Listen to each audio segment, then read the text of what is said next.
Attention crew, it's time to make it so. Reporting for duty are your fearless co-hosts, Crewman PVG, bringing the logic, Crewman Mgyx, keeping it bold, and Crewman Tommy, ready with the photon torpedo of hot takes. From classic episodes to new frontiers, Klingon phrases to Starfleet trivia, no quadrant is off limits. So grab your tricorder, set your phasers to fun, and prepare for another warp speed ride through the final frontier. This is Technically Trek. Laying a course, maximum warp. Aye, Captain. Engage.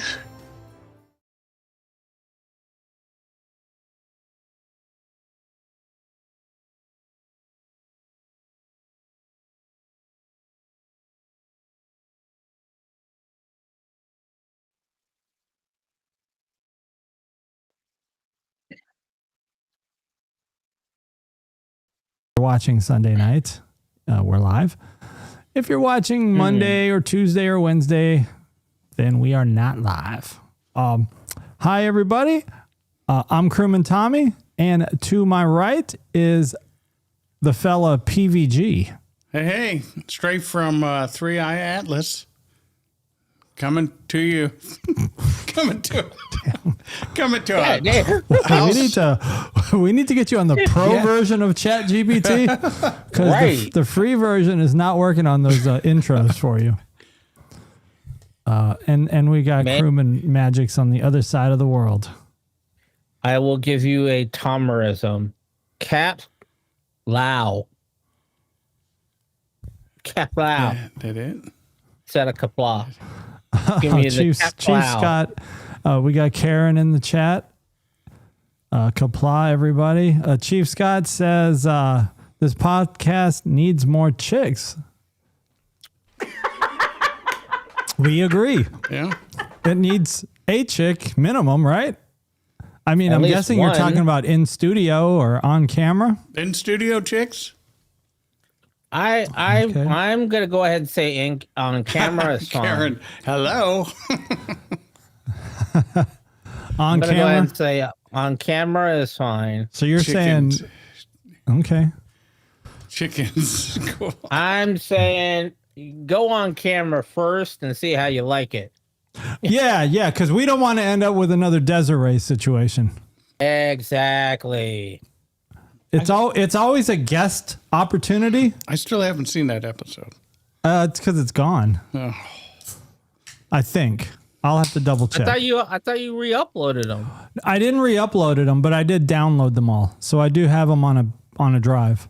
See, that's the thing. You gotta re-upload those under possibly a totally different account, not the same channel, but like a different YouTube or Google account or whatever. Okay. Because those are views that already were there that had views and likes and whatnot. Organically, you can tie those back into this as well. Well, real quick though, see, here's the problem though, for to address Chief Scott's comment. There's not a lot of Karens out there. I mean, Karen from the chat, Karen McLeeds, who know about Star Trek, who are Trekkies. That know us and are willing to join our podcast. Yeah, I mean, so we could have a woman, a female species on the podcast, but if she wasn't a Trekkie, I don't know if it would be any fun for her, or for us. I mean, it might be for us. But I don't even necessarily say they have to be full on Trekkie. They just have to show some interest in Trek, like showing interest. Hey, what is this whole Prime Directive thing, or how come Vulcans are like that, or show some interest in it. Because I'm absolutely okay with answering newbie questions, like if they pose them. Who's the gal that does the intro? She's AI. AI. Yeah, she's AI. Chief Scott. I haven't seen the intro. There must be something new. No, it's the intro that says, the Crewman Patty intro. Oh. So if you know anybody local that likes Star Trek. No. Yeah, they don't have to be local. Oh, yeah. They just need to be on camera. Yeah, but to be a guest, to be a one-time guest, it is a little complicated to do it remotely. How so? Well, because for one, we'd have to give that person access to our Ninja connection, and they would have it forever. Unless we change all of our connection parameters if things didn't work out. No, you just generate a code for them. Right, but they would have to code. use that code to log, there's no login, right? There's no login. You just jump into the code. So they could always join us once they know the room name, then it's kind of open, right? No, you can block that. You can't block a single person. The only way I can block a single person is if I make everybody use a password. Okay. So, but I don't make you use a password. Well, that would be fine if you did. It It's not like I don't have to type in passwords a gazillion times a day. Speaking of which, hey, were you guys affected by the Amazon AWS outage? There was some impact in my world. Okay. Yeah, we were impacted here. We were down for like half the day. And everybody was like, literally, this is how I don't want to, I'm just going to tell you this way. And Tom, you fill in the blank of my statement. This is how blank this is. My managers and leads and supervisors troubleshooting was, and advice was to every 15 to 20 minutes, go ahead and clear your cache and cookies and try it again. Well, that wouldn't have worked once everybody knew what the problem was. I mean, they knew what the problem was pretty early on, but they did, but they're non-technical. When did this happen? Yesterday? Monday. Oh, by the way, we tried, it's hard to see this. I got to block my face for it to focus on this. It's not going to focus. It wants to focus on eyeballs. That is moonshine vanilla flavor. Oh, the little jar ones from like Total Wine? Very tasty. Pretty good. Yeah, I'm good. I tried that one. I think strawberry cream or whatever. No. No. I enjoyed it a lot. It was pretty smooth. I'm thinking about buying bigger bottles. Wow. They basically come in little mason jars. Yeah, it is. These are little mason jars. I mean, the full-size ones. Oh, yeah, the full-size are in big mason jars. Stores. Yeah, I'm good. 17%. 17, but it's like a shot. Yeah. Oh, yeah. The little ones are fine. I'm not going to spend money on something that's not really moonshine. Pickle shots. That's like people are like, oh, how to make moonshine at home? Go ahead and buy some Everclear or your highest proof vodka that you like and add whatever flavors. Now you have moonshine. I wonder if Chief Scott could probably make some pickle shots. Yeah. I'm good. I don't know why people like that stuff. We're country folk. Okay. Cool Sill? Hey. I should probably hop Cool in Sill's got an update. Oh, the chili cook-off. Oh, by the way, Chief Scott won the chili cook-off in his community chili cook-off out of I think he won the soup category. I think there were 10 or 15 other entrants. And Chief Scott won by a landslide, I believe. Yeah. So congratulations to Chief Scott with that chicken creamy wild rice, that top secret recipe.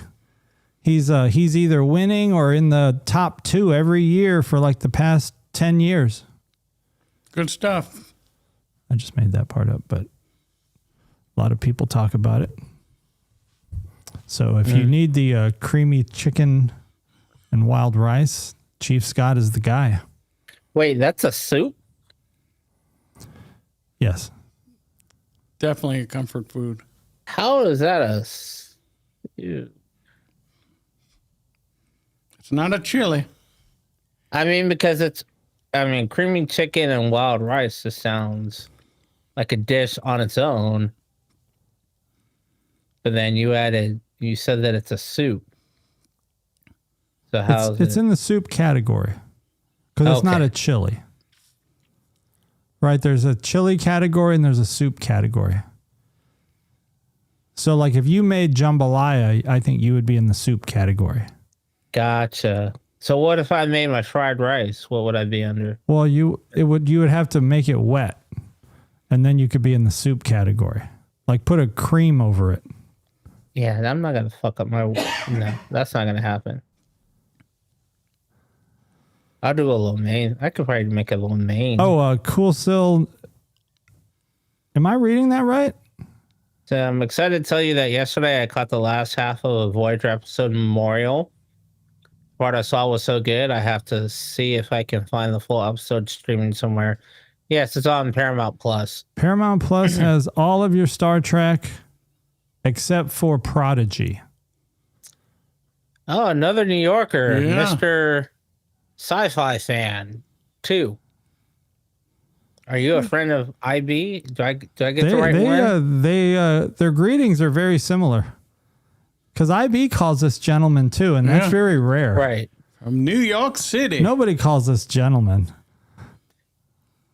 But I don't see multiple Google accounts. I don't see bot in his name anywhere, like Trekbot. Oh, okay. He's IB. See, that's why I am IB. Oh, he pulled a I am Iron Man. Well, make sure you subscribed on both of your channels, on both of your accounts. And give us a like on both of them.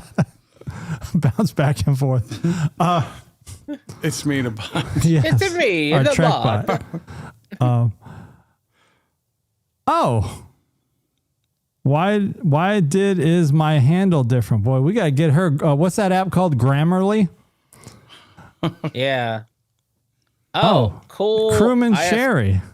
Cool still is Crewman Cherry. I don't know. Why are people's names different today? Well, let's see. Is this part of the Amazon outage? Yeah, I just thinking of that. Let's see what I come up as. Well, I came up as me. Oh, you're you. Uh-oh. A debug just started on the browser. That was strange. I don't know what just happened there. And it's saying at DJ Mgyx. I think there's something weird going on with our little chat thing here. But let's not worry about technical issues right now. We are here to talk Trek. Now, let me confess something, and I think we've confessed this the last couple weeks. Up until 3 p.m. today, I did not watch any Trek the whole week. I did listen to the Con podcast. Hey, we got a Jeeper in the house. The Gripper? The Gripper himself? Okay. So what up, Biggie? Thanks for popping in. Yeah, and I want to give a shout out to Going Rounds podcast, the MMA podcast that you guys, if you're into any kind of UFC or combat sports, check out Going Rounds podcast. He's we're all part of a podcast family, going back a long time. And, Big E is one of us, like a brother. And so, but he's been blowing up lately. He's been popping off on the shorts, popping off on TikTok, and his stream the other day, I think Saturday. I mean, he's hitting like 1,500 views, which is for people who think that it's easy to get views and traction on YouTube. Man, just when you think you've learned what it takes, no, it's almost impossible to get traction. Like to get traction on YouTube is like catching lightning in a bottle. I just watched the Key and Peele's skit on lightning in a bottle. I don't know if you've seen that one, but I've seen most of them. Yeah, it's very difficult to get traction on YouTube. So yeah, shout out to Big E and the Going Rounds podcast. That's where I go. I mean, I don't buy those pay-per-view fights because the price keeps going up and up, at least until they're all going to Paramount Plus next year. So if you don't have Paramount Plus for Star Trek and you like MMA, then look, I'm going to tell you right now, if you don't have Paramount Plus now, you need to get it now before the price hikes. Because I already see the price going up on Paramount Plus when the MMA moves over. And they probably merge with a bunch of other ones. Kind of like how Disney is doing with Hulu and Showtime. Or no, Showtime's with Paramount. But they're probably going to merge together. Just like how Xbox did their Game Pass. And all the other streaming services are jumping. And it's not $1 or $2. It's like $10 extra a month for the exact same thing. So if you order it now, you can at least lock yourself in to a good maybe 2-year plan, 3-year plan. Yeah. And save. Well, yeah. And so to finish my thought is when I can't afford to buy those pay-per-views, most of those big pay-per-view events, Going Rounds podcast is basically doing a play-by-play. So I just tune in, I have them in my earbud, and then I just go on about my day while he's doing the play-by-play. And I mean, it's perfect. So, I mean, maybe with Starfleet Academy, they'll have an MMA like gym class, and we could have Big E like break down you could have like the Klingon Krav Maga versus the Vulcan fighting stance. You know, have a Star Trek MMA. The only thing that's going to get Big E watching Star Trek is if, yes, there's a whole bunch of, as Chief Scott would say, chicks, and there would need to be hot chicks, and they would have to be scantily clad. Then Big E would get into Star Trek. I think he would get in if they were fighting. If they had like Klingon battles. He don't care if they're green. They just got to be naked. I don't think they even have to be naked. I think you're pushing it too much to get the nakedness, which I don't agree with. But you know, we're trying to keep it kid friendly. Well, but come on, we know Big E ain't watching Star Trek. Look, I'll put it to you this way. I have a question for both of you guys, and the chat. When someone mentions Disney to you, what's the first thing that comes into your mind? Is it childlike wonder of nostalgia from Disney of your day? Yeah. Or do you see modern day it's Disney, it's just like Netflix? Mickey Mouse. Oh, yeah. See, me and Karen are on the wavelength. We're like betazoids. Yeah. Snow White. Look, I just noticed I was going to mention that a couple of weeks ago. Disney is not the Disney that we remember. Disney now has just straight up alcoholic commercials for Bacardi, for Captain Morgan's. They have adult centric commercials. And it's not like broadcast TV was back in the day where it's like after 9:00 you get adult commercials. Nick at Night. Remember that? Yeah, remember Nick at Night?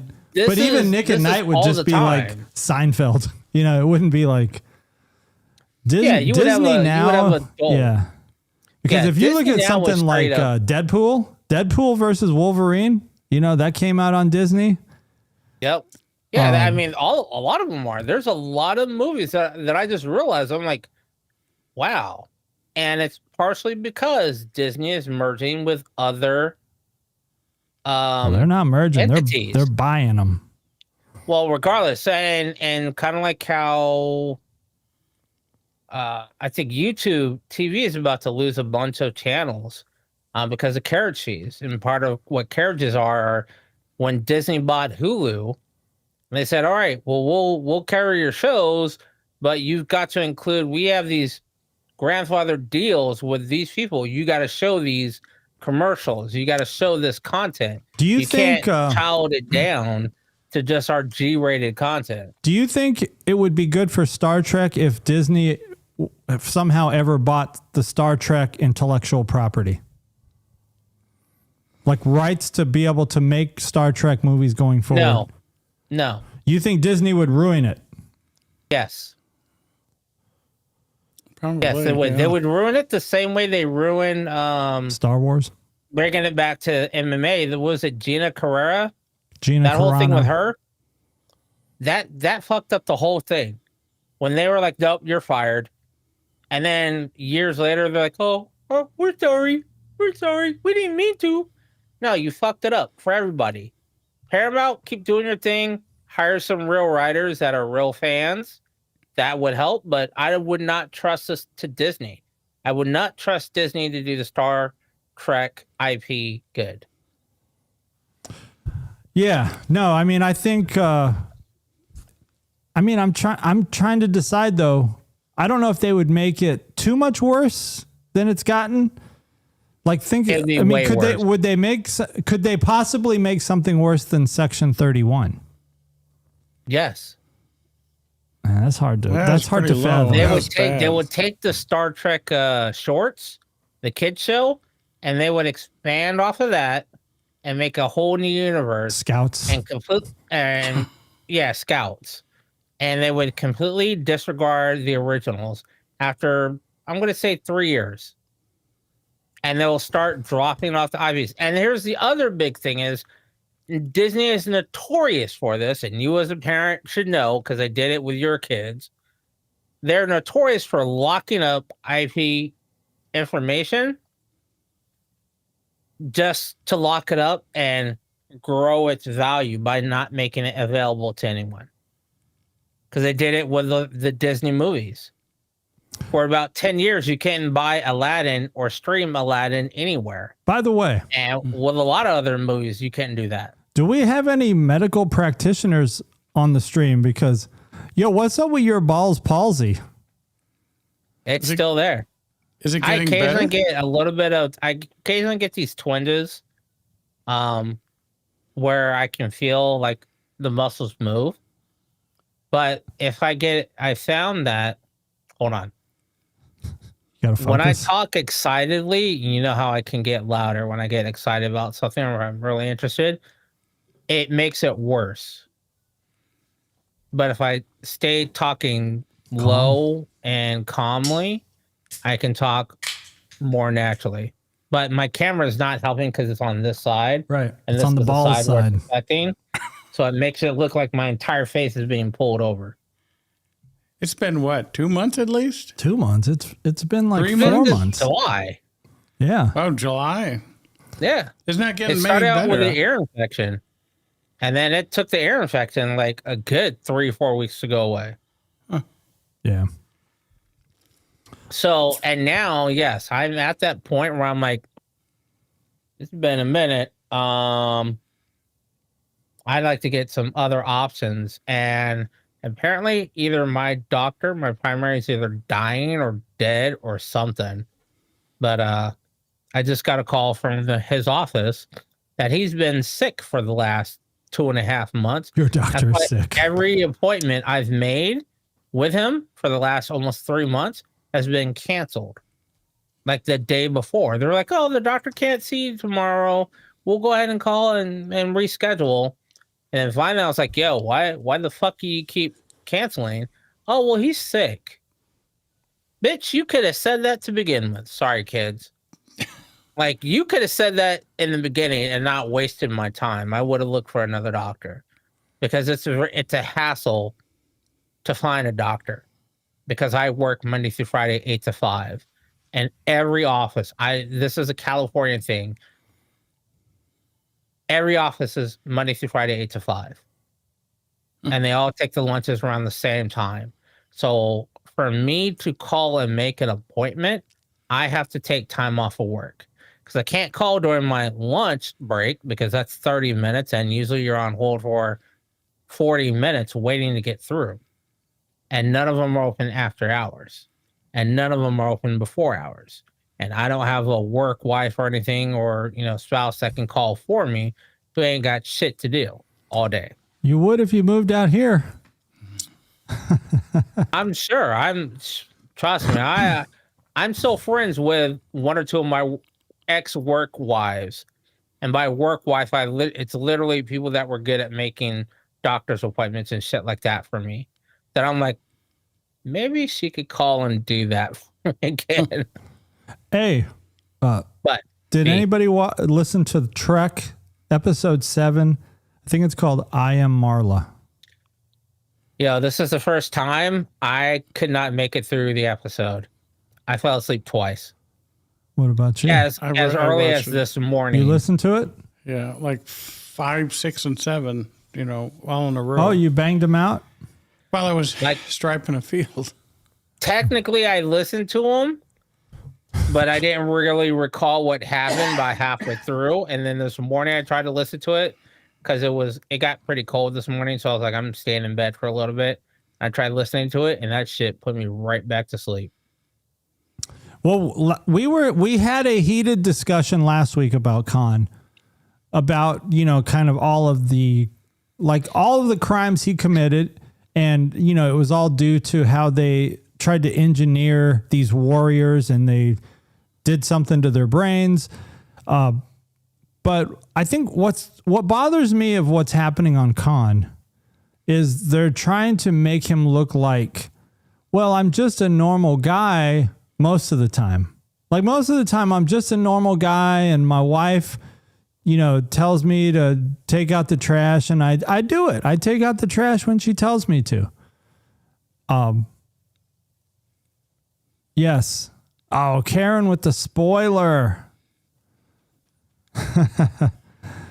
Yeah. So, okay.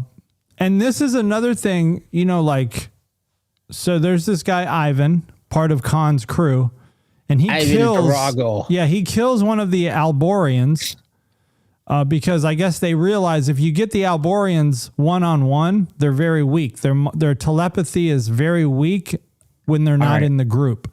I will give you this. Ivan is a pure demonstration of what everyone feared that the augments would do. He had absolutely no reason to kill the Alborian other than to just kill the Alborian. Yeah. The Alborian didn't do anything to him, didn't talk shit about his mama, didn't flirt with his girl. He was pleading with, he was begging him for his life. He was begging him not to hurt him. Yeah. Ivan just went up and killed him just to kill him. Yeah. And then that's when he's like, oh, well, I can kill you. Oh, I see. You can't stop me? You're weak. Oh. You can't stop. Oh, yeah. Yeah. And that was the thing. And it's like, that's one of the things that I think everyone feared. And I remember I was trying to listen to it before the show where the chick who's doing the interview, who's listening to the tapes, mentioned to Sulu, was like, yeah, you guys basically just made a snap judgment on a species that had just out of fear. You feared this would happen. And by instigating that fear and promoting that fear, you literally made it happen. Yeah. Yeah. And so, and I don't know if this because these are the recordings, right, that Marla made. These are her recordings that the Alborian, Del Monde, he gave these recordings to Lear somehow, like Karen put her name in the chat. Lear is the one who's doing this investigation. Lear. She's on Khan's ship, or Sulu's ship. Lear. Lear. Where's the apostrophe? I don't know. I'm trying to do it. I can't do it as well as you can. I can't put the wrong emphasis on the syllable. Well, I can't do it if I think about it. No, but I feel like so this goes back to whoever created this show, right? Whoever wrote this script and created these recordings of Khan, like they seem to just be trying to make him sound like a normal family man. Like how when him and Marla get into a conversation and he's like, you know what? I'm not going to form an alliance with the Alborians. Like we don't form alliances. We dominate. We run things. And Marla's like, yeah, but they can help us. And then Khan, it doesn't take much. And Khan's like, okay, let's form an alliance. That just doesn't seem like what Khan would do. Maybe I thought about this. Go ahead, TVG. maybe that's what Khan, hey, once we have an alliance going, then I'll double cross you and get what I want. I think what it is Khan is always on go mode. He's always on warrior mode. And I think what you're not seeing is Marla is his therapist in a sense, without saying it, for his PTSD. He's literally like a guy that's been in combat for the last 10 years, 24 hours a day, 365, and all you're thinking of is you are 90% offensive and 10% defensive. And now that there's no war to fight, he doesn't know how to bring himself out of that mode. But because Marla has this connection, as weird as it started out, it's a little bit of Munchausen going on there. She opened him up. I don't know if you meant to say Munchausen. Oh, what happened here? Titan? Isn't Munchausen the one where the victim starts to fall for the captor? No, that's called, that's a different syndrome. In the chat, it's the syndrome where the hostage falls in love with the captor. What's it called? Oh, shit. I thought it was Munchausen. No. Munchausen is when you... Stockholm Syndrome. Stockholm Syndrome. Stockholm. There it is. But I'm still stuck on what's Munchausen. Munchausen is when you act like your kid's getting hurt all the time. Oh, okay. All right. I stand corrected.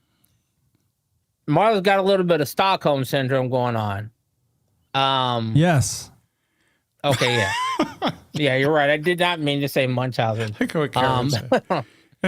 Marla's got a little bit of Stockholm Syndrome going on, and so she's trying to help him, which is why I think he's so quick to make that change, is that she's saying these things and implementing these things that are like, hey, there's no war going on. No one's fighting you. You got what you wanted. You got a place to build your own culture, your own community, your own society. You saw a ship crash land because a planet exploded. They're not here to hurt you. They're victims of circumstance. They're not here to kill you. So he's like, because at the beginning he was like, yeah, we can separate them and then we could take them out here and blah, blah, blah. They're immediately like, let's kill them all and then figure it out later. You know what would have made this show better is to hear Marla's personal logs during the episode of Space Seeds. What was it, Stockholm Syndrome? Or was there something else going on in her mind? Like, you know what? This dude ruled, like a percentage of the earth back in the 19th. Always on his nuts. Right. So can we, in her personal logs, because she seems to take really good logs based on this show. So during Space Seed, while she was still on the Enterprise, I'd like to hear her logs to say, oh, this Khan, he's such a beefcake. Like maybe I can have some of those. You want to hear her diary. Yes. Before leading like up what to was the her whole in like if you what say was her it's mindset? You say it's Stockholm Syndrome, which it very well could be, but she could have been on his nuts to begin with. Or maybe she was trying to get away from someone on Enterprise. Like maybe Spock was secretly like trying to always sneak into her room or something. Like maybe I don't know. What? She kind of said she was bored too on the Enterprise. Yes, like there was something going on with Marla to make her want to leave the ship. Stockholm Syndrome is a possibility. 2 is she just wanted to go and do something different. She wanted adventure. Yeah. And the 5-year term that Starfleet promised her was not very adventurous. So she saw an opportunity and she jumped on it. Yeah, because I think she even mentioned in one of the episodes, Kirk didn't even know who I was until that mission where, like we went down to SETI Alpha 5, and I was just going to be the historian that came along. Or in the Botany Bay, the original series. Yeah. Yeah, they went over to the Botany Bay and...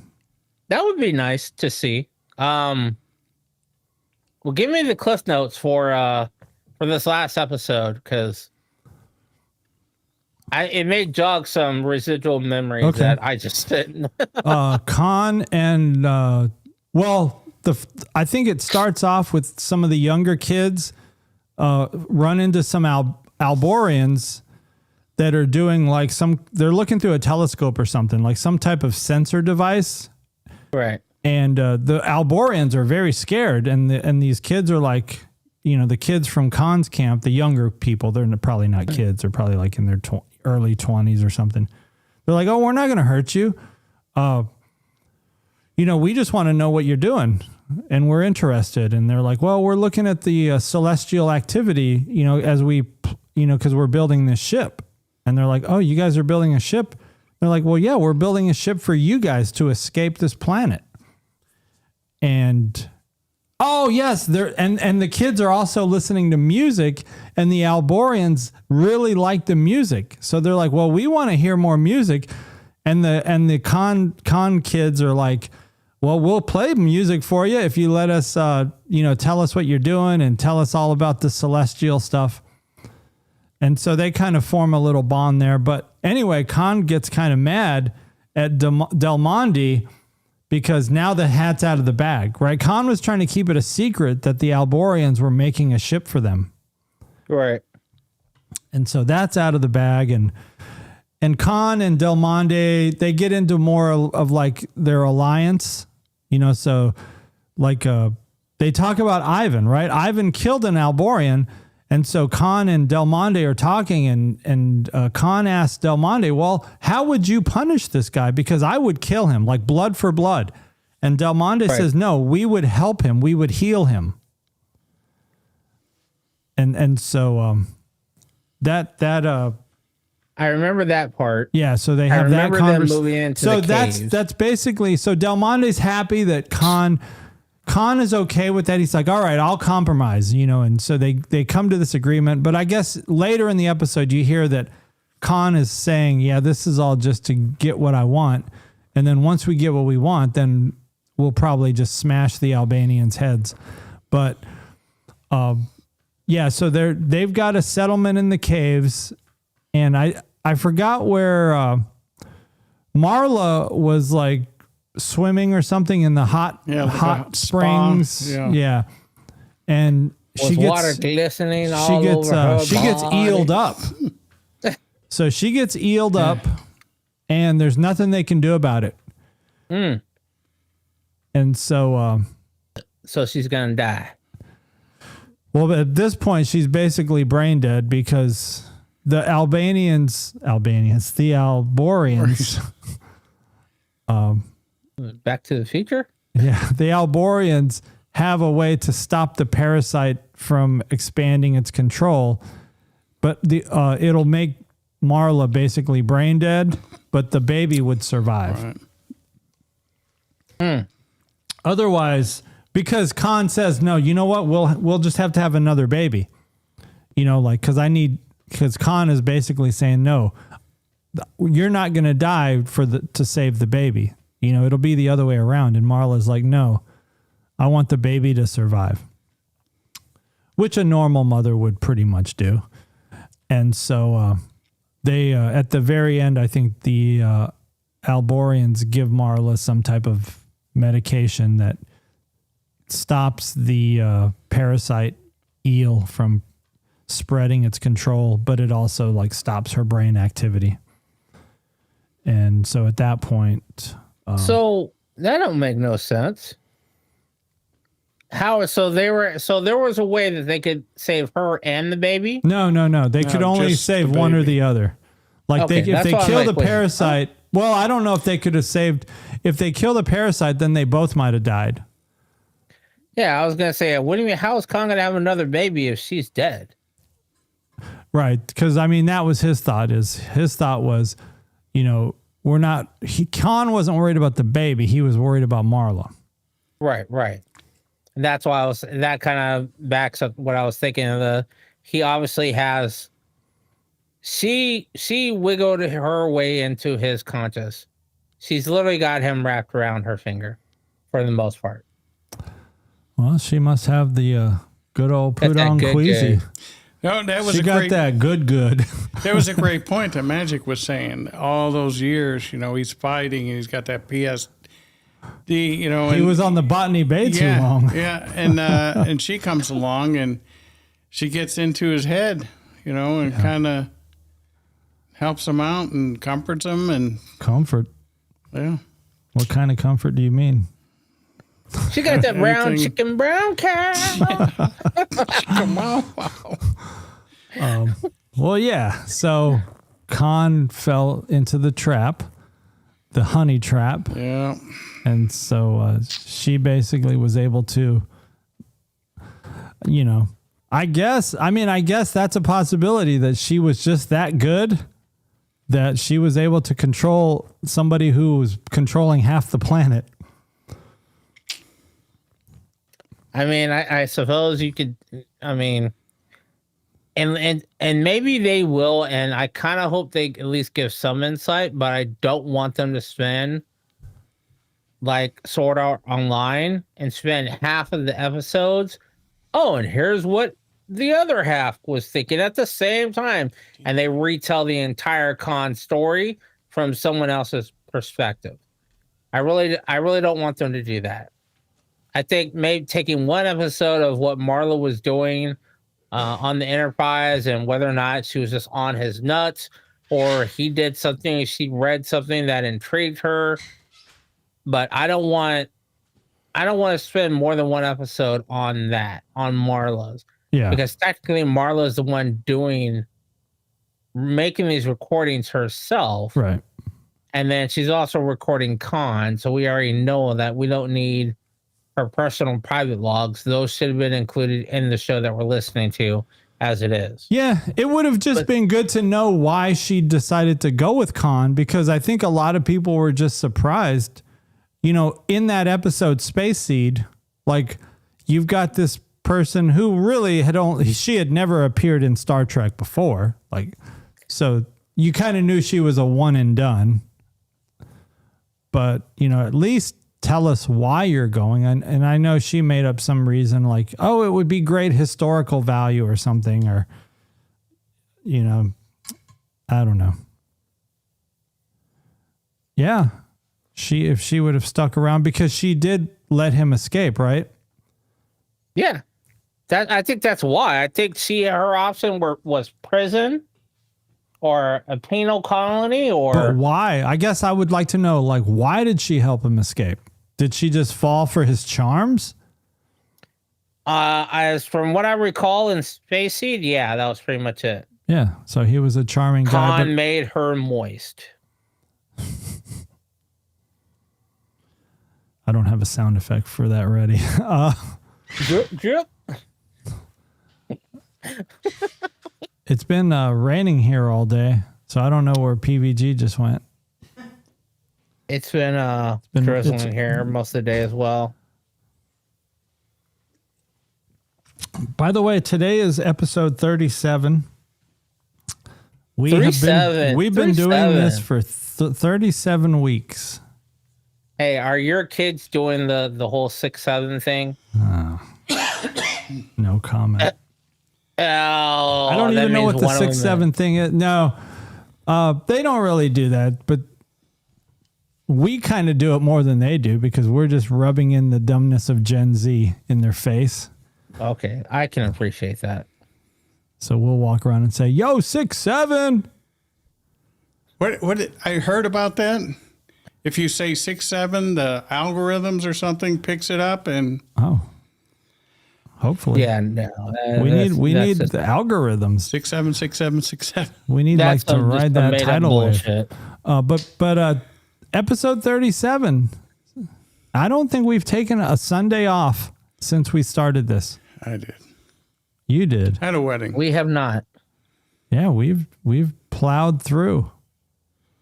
We might, maybe in December, we might take a couple Sundays. Nope. Hey, we're going. look at that. John B. John. Nope. We're going full on. We have less than 20 episodes left. Oh, hold on. Crewman Sherry.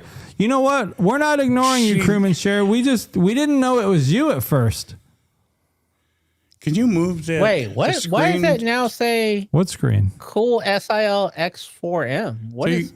So you can read the whole text that she wrote. You can read it there. You don't see it? It says my request due. Oh, I'm reading it down in the bottom. Oh, okay. I'm reading. Oh, On hold top. on. I see what you're asking. What was the question? Much clearer. Hold on, but let me just resize these windows. Hold on, I just lost the page. There we go. Perfect. You can see that now? Yeah. Can you make the I font don't bigger? see shit. Bigger font?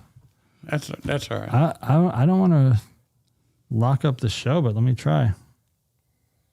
This keyboard doesn't have a plus sign. Don't worry about it. There.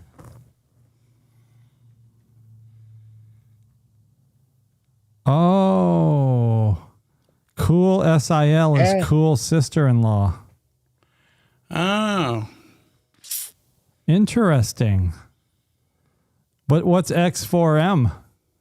That's what I'm saying. Before it didn't say X4M. What? No, before I think it just said Crewman Sherry. No, before it said cool S whatever. It didn't have the XIM at the end though. So tell us about the episode of Voyager you watched. Yeah, I think it's your joke symbol. Your joke plugin. Did someone just try to tell a joke? No, I did the hi and it's saying hi at DJ Mgyx. Yeah, I see that.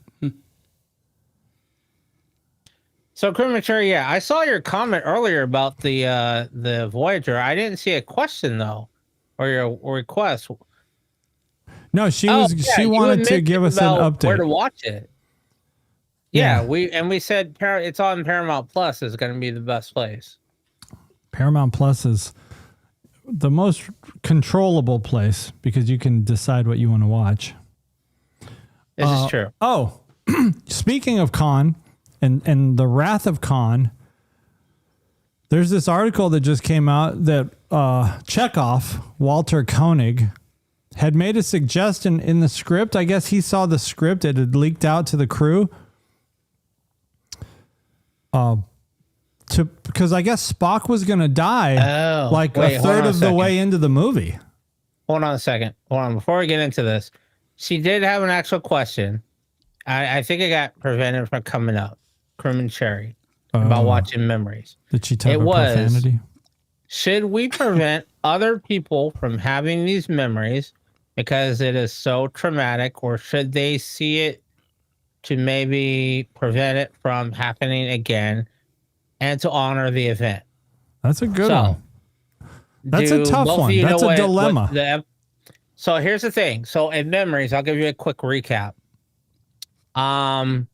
Voyager. They come across a planet that has a distress signal, and they go to probe it, and they see the planet's there, and the planet's okay, but they beam down. As soon as you beam down or get within range of this probe, the factions of your party start reliving the war that destroyed the planet. So anyone who comes within range automatically goes through this, and there's nothing you can do to stop it. So at the end of the show, Janeway is like, someone says we should destroy it. And then Janeway says, no, it's a memorial.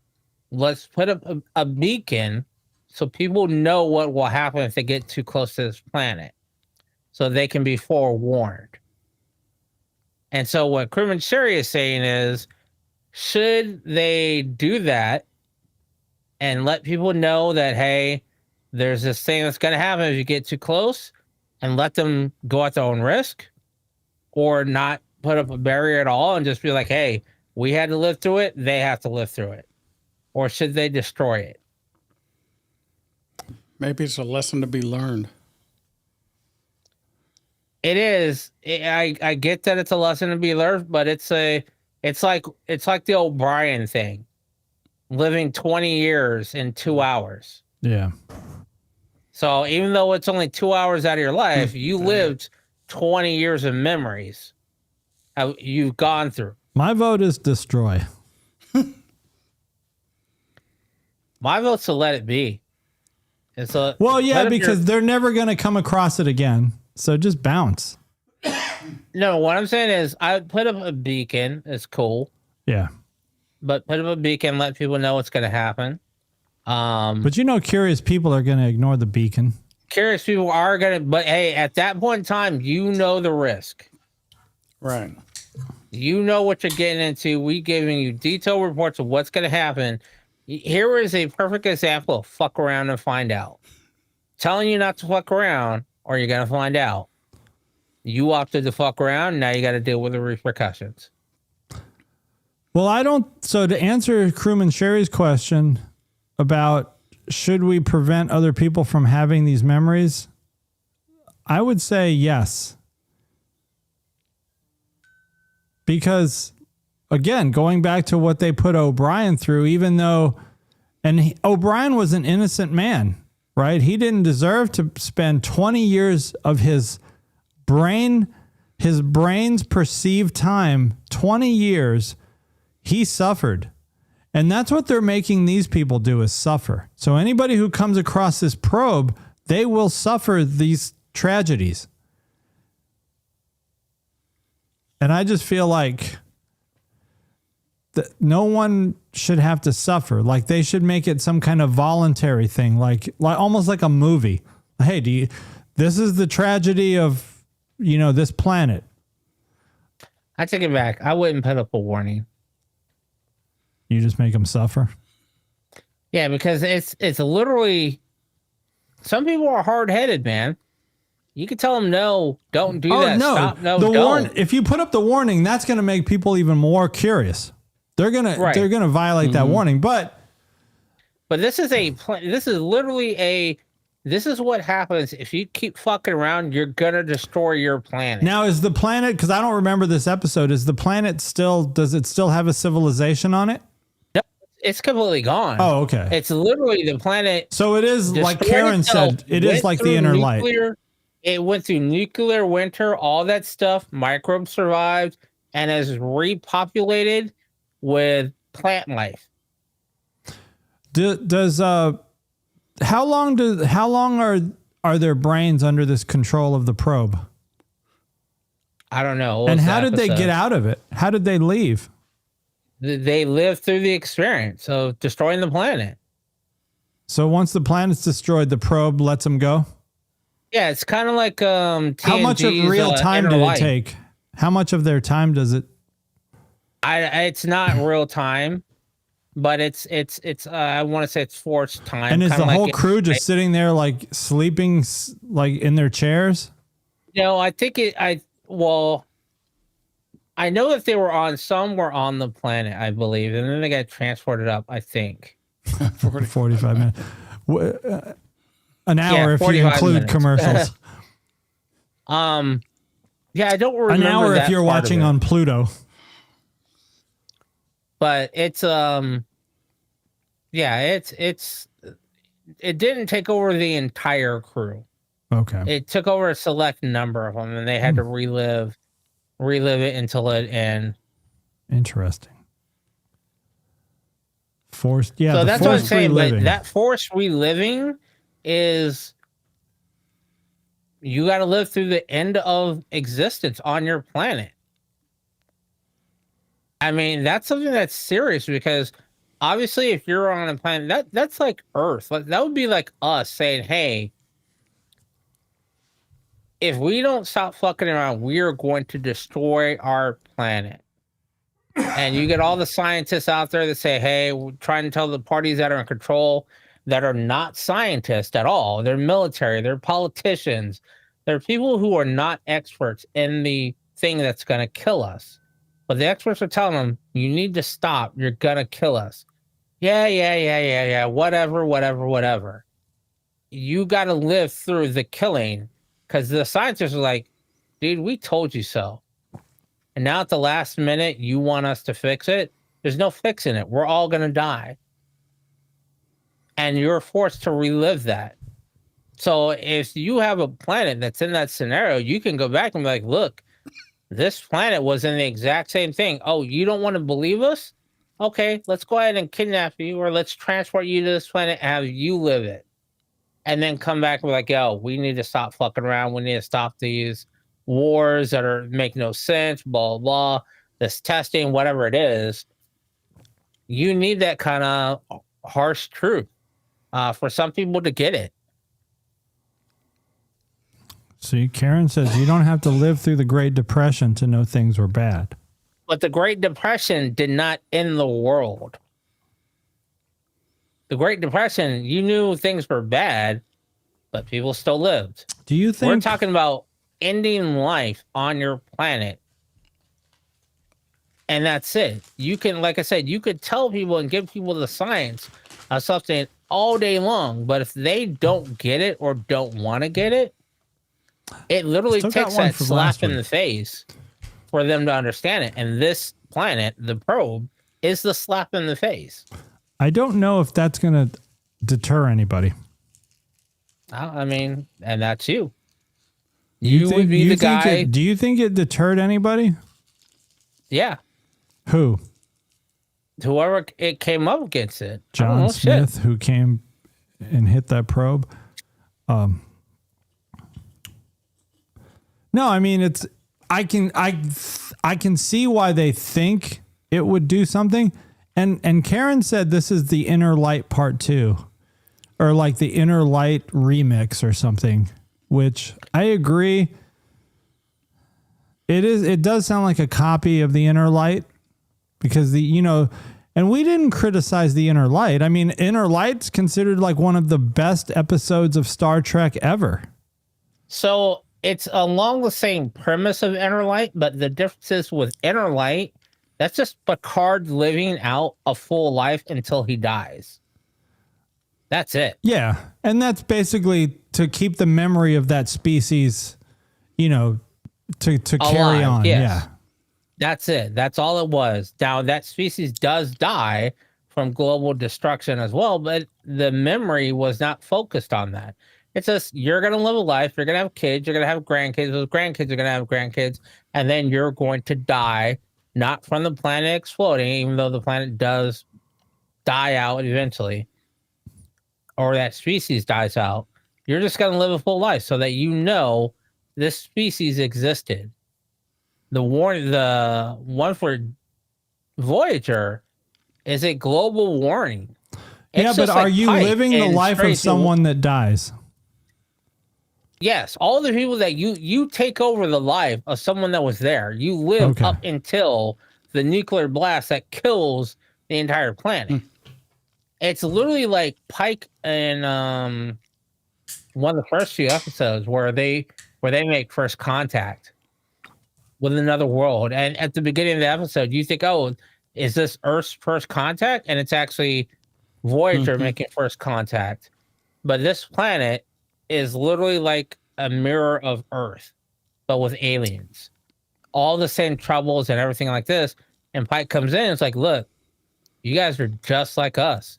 Here's our database.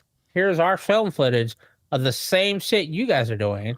And until we had World War III, was that your throat? That wiped out a third of the population. Like then we had the eugenics war. And he tells them, this is what happened. Now you guys are in the exact same position. Quick question for Crewman Sherry. Were you watching Voyager? And you don't have Paramount Plus? Do someone need to share a username and password with Crewman Sherry? I know you can watch Voyager and Pluto has a lot of these Star Trek shows on their own dedicated channels that just play. Crewman Sherry was just at the house like an hour ago. I told her, I said, hey, stay for the episode, have some twisted tea, but no, she's busy. Oh. Busy gal. We could have our first guest, or second guest. I understand that, Crewman Sherry, you don't want to be on camera for whatever reason, but I think it would be helpful for you to stay and be the gal in the chair. Kind of like how the gal in the chair. Who was the shock jock that had the radio show? Howard Stern?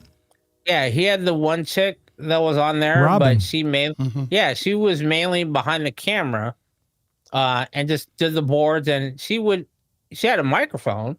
She participated, but you just hardly ever saw her. Well, now she's basically like half the show. They always pan the camera over to her so she can laugh at Howard's jokes. Well, now she does, yeah, but originally she wasn't on there. And before they did the little podcasting, before podcasting and YouTube streams were the end thing to do, she was just the voice in the background. You can do that and because she also does the board and she does a lot of the sound effects as well. But yeah, Crewman Cherry, you could do that with the guys. And you don't have to be on camera. See, this is the 3-camera shot. I mean, I do have a 4-camera shot. Like if you want, see, I have a 4-camera shot and there's the 4th seat down at the bottom. No one's sitting in it, of course, because we don't have a special guest tonight. But yeah, I mean, we could just keep it on 3 cameras and you wouldn't be in the shot, but you could drink twisted tea. And you could take away the stream deck from PVG. No way. See, that's why. Well, I'm a doctor, not a mechanic. Oh my. Who's excited for Starfleet Academy? It's coming on January 15th. We'll have to, I don't know what, that's a Thursday. Shoot. See, how do you know that's a Thursday that quickly? Because I'm reading the article. Oh, it says Starfleet. Thursday. Starfleet Academy has no Vulcan characters so far. Starfleet Academy features a diverse array of new and familiar Star Trek aliens, but one of the most popular species is curiously missing. Executive producer Alex Kurtzman and somebody, Star Trek Starfleet Academy premieres Thursday, January 15th, 2026 on Paramount Plus. I am going to give it a chance. I will too, and I'm okay with them not having a Vulcan on there. I think they will have a Vulcan. I think eventually they will. Yeah, why wouldn't they? But I'm okay with them not having one. Let me read the second paragraph just to give you some more backstory. This is from Discovery. Vulcan has been renamed Navarre to represent its new status as the combined homeworld of Vulcans and Romulans. Because remember, they reunited. Yes, Spock did that. Yeah. Sometime before the 32nd century, the Romulans returned to their ancient homeworld. So are they even called Vulcans anymore? I guess we'll find out. I'm kind of looking forward to this. And I know people are kind of down about the female Jem'Hadar, which we know from DS9 is not possible, but you know, I guess we're going to find out. There's going to be some re-engineering, and the people are down on the Klingon wearing a kilt. Like, that doesn't really make any sense. Like, what's going on here? Yeah, I think people doing the whole female Jem'Hadar and Vulcan, like, that makes no sense. Like, you're saying, well, you can't have it because there was none. And like, they're literally making up rules that don't apply. Like, if you literally go off of DS9 and itself, the Jem'Hadar are clones. They are cloned and engineered to be all male. Yes. All you have to do is engineer a few to be female. Yeah. They're like, that's not a complicated thing to do. And I think you just do it. And I think isn't she half Jem'Hadar and half something else? So yeah, she's half Klingon and half Jem'Hadar. Yeah. Right. So yeah, whether or not that is, you know, a Jem'Hadar female and a Vulcan male got busy. No, it could have been a Jem'Hadar male got busy with a Klingon female, and she could have been that. Yeah. It could have been. Or I don't know. They're clones and their DNA genetic just take. Yeah, you're talking about Vulcan 800 DNA. years. 800 years in the future, I guess things happen. And there's Vulcan blood anywhere that has DNA on it. All you gotta do is take some Jurassic Park that shit. It's Well, one Star of Trek, the, and you don't think they could do that? Yeah. One of the big things that I guess people are thinking is going to be one of the plot lines is an explanation for Cisco. Like what happened to Cisco? Because there was a screen on one of the trailers that said what happened to Cisco. Right. And so a lot of people are thinking that Cisco might have come back just because, you know, the prophets live in like they don't honor linear time, right? They don't have a concept of time. So they can just appear and disappear anywhere in the timeline. To them, it's all doesn't matter. Time doesn't matter. So Cisco might appear in the 32nd century somewhere, and maybe that'll be one of their missions of, you know, like trying to rescue Cisco or something. But I mean, that'd be cool. You know, I'd be good with that. Make it good. Make it a good story. Wait, is he still alive? Yeah. Avery Brooks. Yeah. Yeah, he's around. So January 15th, and I don't know, man. Okay, but what's he look like? Old. Star Trek Everybody- United. Now, this is a show that's been rumored. We talked about this months ago, and I know a lot of other podcasts, Trek podcasts, have talked about, you know, Scott Bakula coming back as Archer, as President Archer. Oh, you see that beetle? Yeah. Avery's 77 years old. Yeah, and he's in decent shape. Yeah. Better shape than Shatner in this picture. Oh, yeah. Well, Shatner's 94, so Yeah. that's Better a little shape different. than Shatner. Yeah, 94 is old as hell. Yeah, he could come back. He can come back as Yeah, for sure. as Cisco. Make a cameo appearance. Bring them all back as AI. But that's the only thing I want, a cameo appearance. That's Right. it. Bakula, He I looks don't old. think Bakula's cameo for this will have to be in the beginning. Well, no, Unfortunately- Bakula's show, it won't be a cameo for Bakula. He will be the main star. character every episode. Nope, don't want to watch it. Nope. But The actor is too old to play a role that took place right after the end no, of I hear you. Enterprise. Well, he's not that old. How old is Scott Bakula? Are you fucking kidding me? Scott Bakula's what, like 68 or something? His hair, dude. I'm talking about this hair. I mean, this is a bad picture, dude. This is a live. Oh, Just for Men will take care of that. Yeah, no, I mean, Bakula, Picard is like 2025. 86 and Shatner's like 96. I mean, these guys are old as hell. Scott Bakula is young compared to Picard. And these guys always get a little made up. You know, they don't look so bad. But No, dude. No. no, but I'm telling you, no. in this interview on this podcast on I think it was the Sci Fanatics podcast, which I listened to a little bit of it. This guy Mike Sussman, he was a writer for Enterprise. This is all laid out already. I mean, this already sounds like it's a done deal, but I guess it's not official. But he's already got that Archer ends up with 4 kids, and he's already got the kids' careers and what they're doing. So this would be later in his life, not right after. No, this is when he's after he becomes an admiral, then he becomes a president. So this is like 30 years after Enterprise. No, it's not going to be 30 years after Enterprise.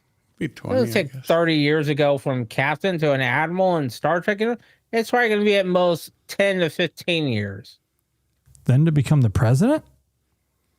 Yeah. It's Star Trek. You could be a young president. Well, he ain't Old going to be president. young, as Magic's saying. He ain't going to be a young No, president. no. I don't know. I don't think I want to watch. I don't think I'd want to watch this then. You would watch it, but you may not like it. You're right. I probably would watch Yeah, it, but I yeah. definitely won't like it. Because we always bring up this question, is bad better Trek than- better than no Trek? No Trek. And the thing is, we don't know it's bad until we watch it. It's like We're always going to watch it. it's not. It's like I'm not a gynecologist, but I'll take a look at it. It's not like that, No. actually. Not at all. You're pervert, dude. Nothing like that. Look, your 1960 Ron Jeremy jokes lines are not hitting. Oh my. Oh, moment of silence. Wow. Moment of silence. Oh yeah, he did die, didn't he? Yeah. Ron Ron Jeremy. Jeremy? So yeah, I don't. He did? Oh, hold on. We touched on the Disney. We touched on Disney earlier, and I didn't want to talk too much about it because I knew it was coming up in the PowerPoint. Star Wars versus Star Trek. Which got more mismanaged? And I think right now we're agreeing it was. Wait, what are we saying? It was Star Trek? I would say Star Trek. No, you had a totally different question. We didn't talk about this all. We right. talked about If when Disney we took over Star Trek. If Disney took over Star Trek, that was it. Yeah. Now, I wouldn't want Disney to take over Star Trek because I think they would make it worse. Yeah. This is literally one of those you need to fuck around and find out. This is unfortunately Paramount's in the middle of fucking around and now they're dealing with the consequences. They need to deal with those consequences to prevent them from happening again. In which case, you need to stick with Paramount. Paramount needs to stick with the writers that are in place. Hire additional writers that are actually Star Trek fans and understands the lore of the Star Trek universe and go and move forward. Selling off your problem to Disney is going to make both IPs worse. Because as much as people love Star Wars and try and pit the two together, you're just now getting the reins back on Star Wars. You're not quite there yet. You're getting there. And then you're going to throw another troubled IP on top of that as well and try and manage all of them at once. Not going to be a good look. Yeah, because Star Wars, I think if you go back, let's go back 15 years. Star Wars was massive. You know, like it was a cultural phenomenon. Star Trek was special, but like just being honest, Star Wars, everybody was loving Star Wars. Like normal people were loving Star Wars. Trekkies were a special breed. You know, like I thought about this earlier, and I think I agree with you partially because Star Wars focused on movies only. Yeah. There has not been a Star Wars TV show until recently. Yeah. The last 5 to 10 years. Right. The Mandalorian, Book of Fett, and the cartoons. Now, Star Wars had cartoons, Attack of the Clones, and Rebels, and a couple others that were like minor offshoots, but they were not major productions, major things. You didn't have to hire actors. You didn't have to say it's an animation. So those were kept in check, and they enhanced the lore of Star Wars by making them, you know, Star Wars has what, 9 movies? Yeah. But at first it was good. Like the prequel 3. The series were good at first. 3. Now the movies series were good. Like the movies always come into debate. Like the original 3, no one ever debated the original 3. Like I guess we would call them 4, 5, and 6, right? And then the prequels came out 1, 2, and 3. A lot of people were like, "Oh God, all the special effects and the Jar Jar. What the hell's with Jar Jar?" Oh, man. So there was, but then the last 3 came out, 7, 8, 9, and then there was just all the hatred for 1, 2, and 3 went away because 7, 8, 9 were so bad, I guess. And I guess that's just how it goes. You know, it's when you make something worse, then you forget how bad it used to be before. And I think we see that with Star Trek as well. Like when that's because I feel that Star Trek and Star Wars got into the most heated battle during the movies 4, 5, and 1, 2, and 3 probably 1, 2, and 3. Because at that time, that was also the height of Enterprise was coming to an end. Voyager had just started. DS9 was Voyager had been going for a year or two. Then you had DS9, and then you had Enterprise. Right. And at the same time, you also had on TV Babylon 5, Stargate going, couple other sci-fi shows that were pushing the boundaries of digital effects, but they were pushing the boundaries on TV and what it looked like on TV, not what it looked like in the movie theater. This was about the early 2000s, 2000, probably 2005, because it said all the bad episodes were during that same, the bad episodes of Star Wars and the bad seasons of Star Trek shows all kind of happened around the same time, where they were like, oh, we're going to be the first. Oh, and mind you, this is also the time where The Matrix came out and Bullet Time came into play. And Bullet Time was like, you guys are doing all these special effects and digital effects, and we're going to mix the two, our practical effects with digital. And the first thing is to get that little sliding motion around, whether it be Neo leaning backwards and the camera panning around him, or a ship doing the exact same thing but in opposite view, was using practical magic or was practical effects. The only thing I say Star Wars does better is I feel like Star Wars honors canon a little better. Like, if you look at Star Wars, they don't have all these, like, they don't just keep reinventing characters that have already been portrayed. You know, I think like that is partially due to the books and the clause. So, and I think I learned this from Mike a long time ago.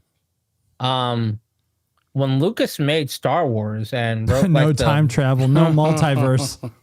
When Lucas wrote like the patent on Star Wars or whatever, whoever wrote that, they were like, you have to stick with it. It's kind of like with Spider-Man. The original Spider-Man can only be a teenage white boy who loses a significant parent. He has to be from New York. There's certain criteria that you have to be in order to write a Spider-Man movie, a TV show, or a comic.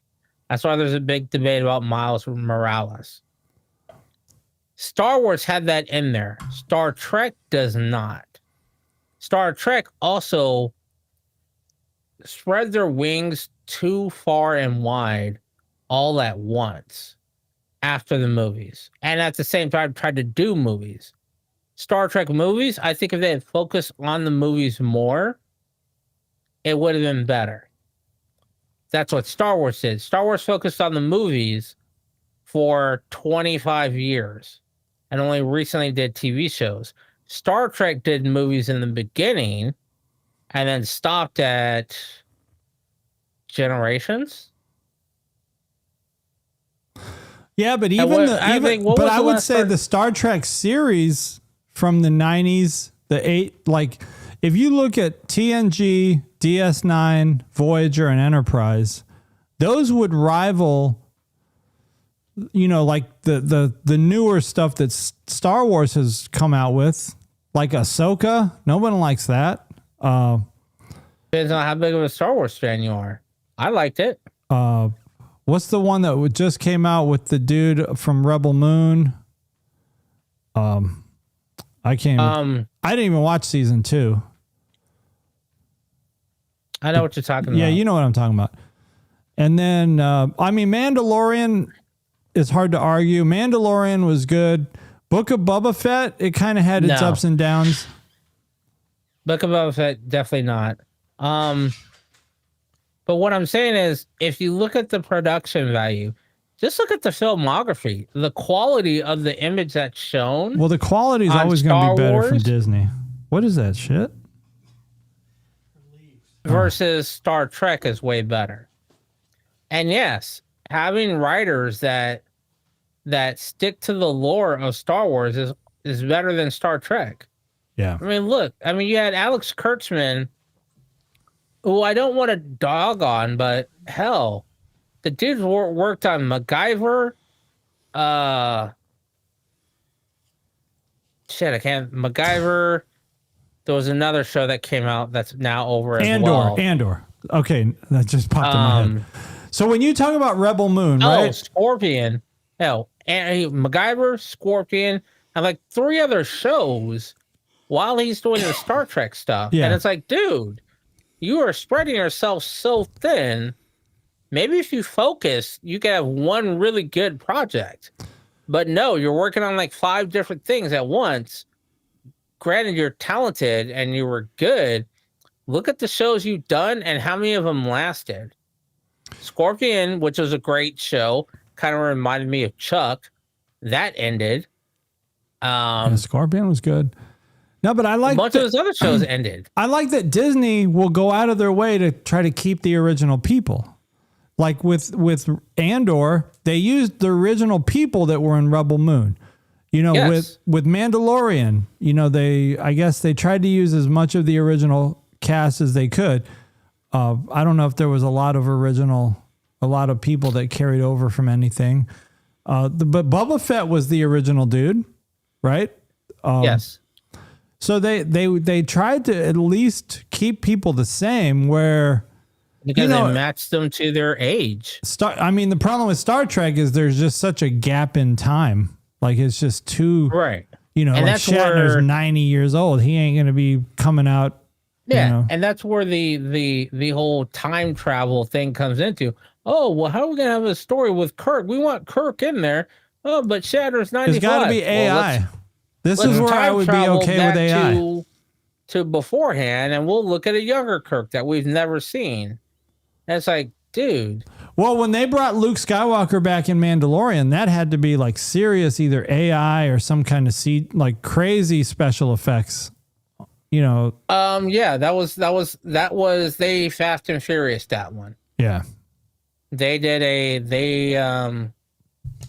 there's a breakdown on it. I want to say it's either on Disney or maybe it was on YouTube. They basically Fast and Furious. They painted his face on another guy.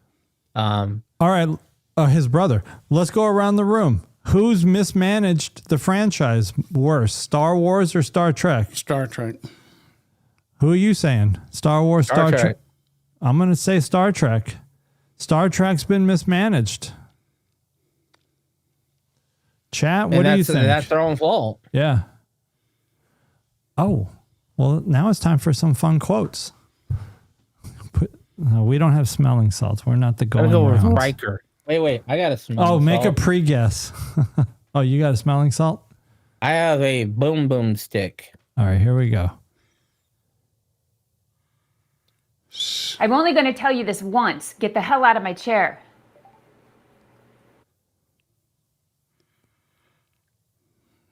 That was Riker. No. You okay?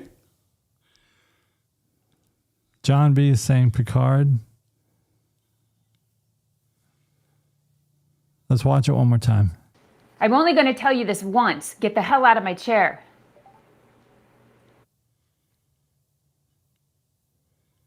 Mgyx ain't made a guess yet. I'm going to say Riker. She's saying it like with a Kirkism to it. But you know she can't act because she's never seen these. By the way, Chief Scott, that's AI.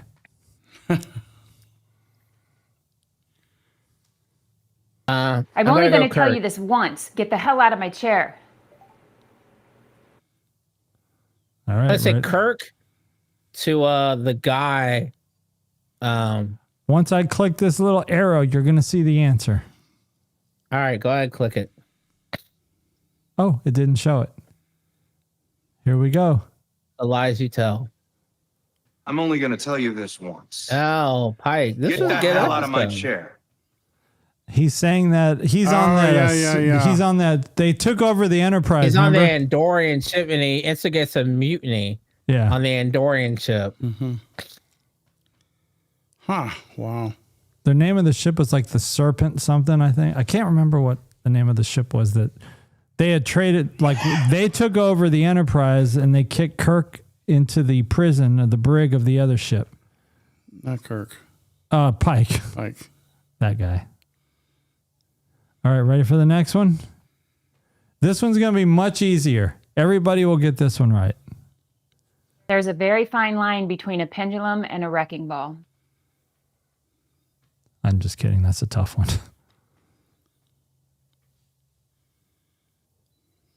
There's a very fine line between a pendulum and a wrecking ball. That actually sounds more like Miley Pike. Cyrus. Oh, and by the way, I'm trying to perfect my craft at DaVinci Resolve. The Oh, Saru. oh wow. Go ahead. I was changing the color of her shirt. If you notice, in the first clip, she was wearing like a tan shirt. And then in this one, she's wearing a green shirt. It's the same shirt. Same I just shirt. changed the color. There's a very fine line between a pendulum and a wrecking ball. Some gamma adjustments. That's I'm gonna say Saru. That's the color warper of DaVinci Resolve. Very easy to use. You're going Saru? Who are you saying? I have no clue. Let's reveal.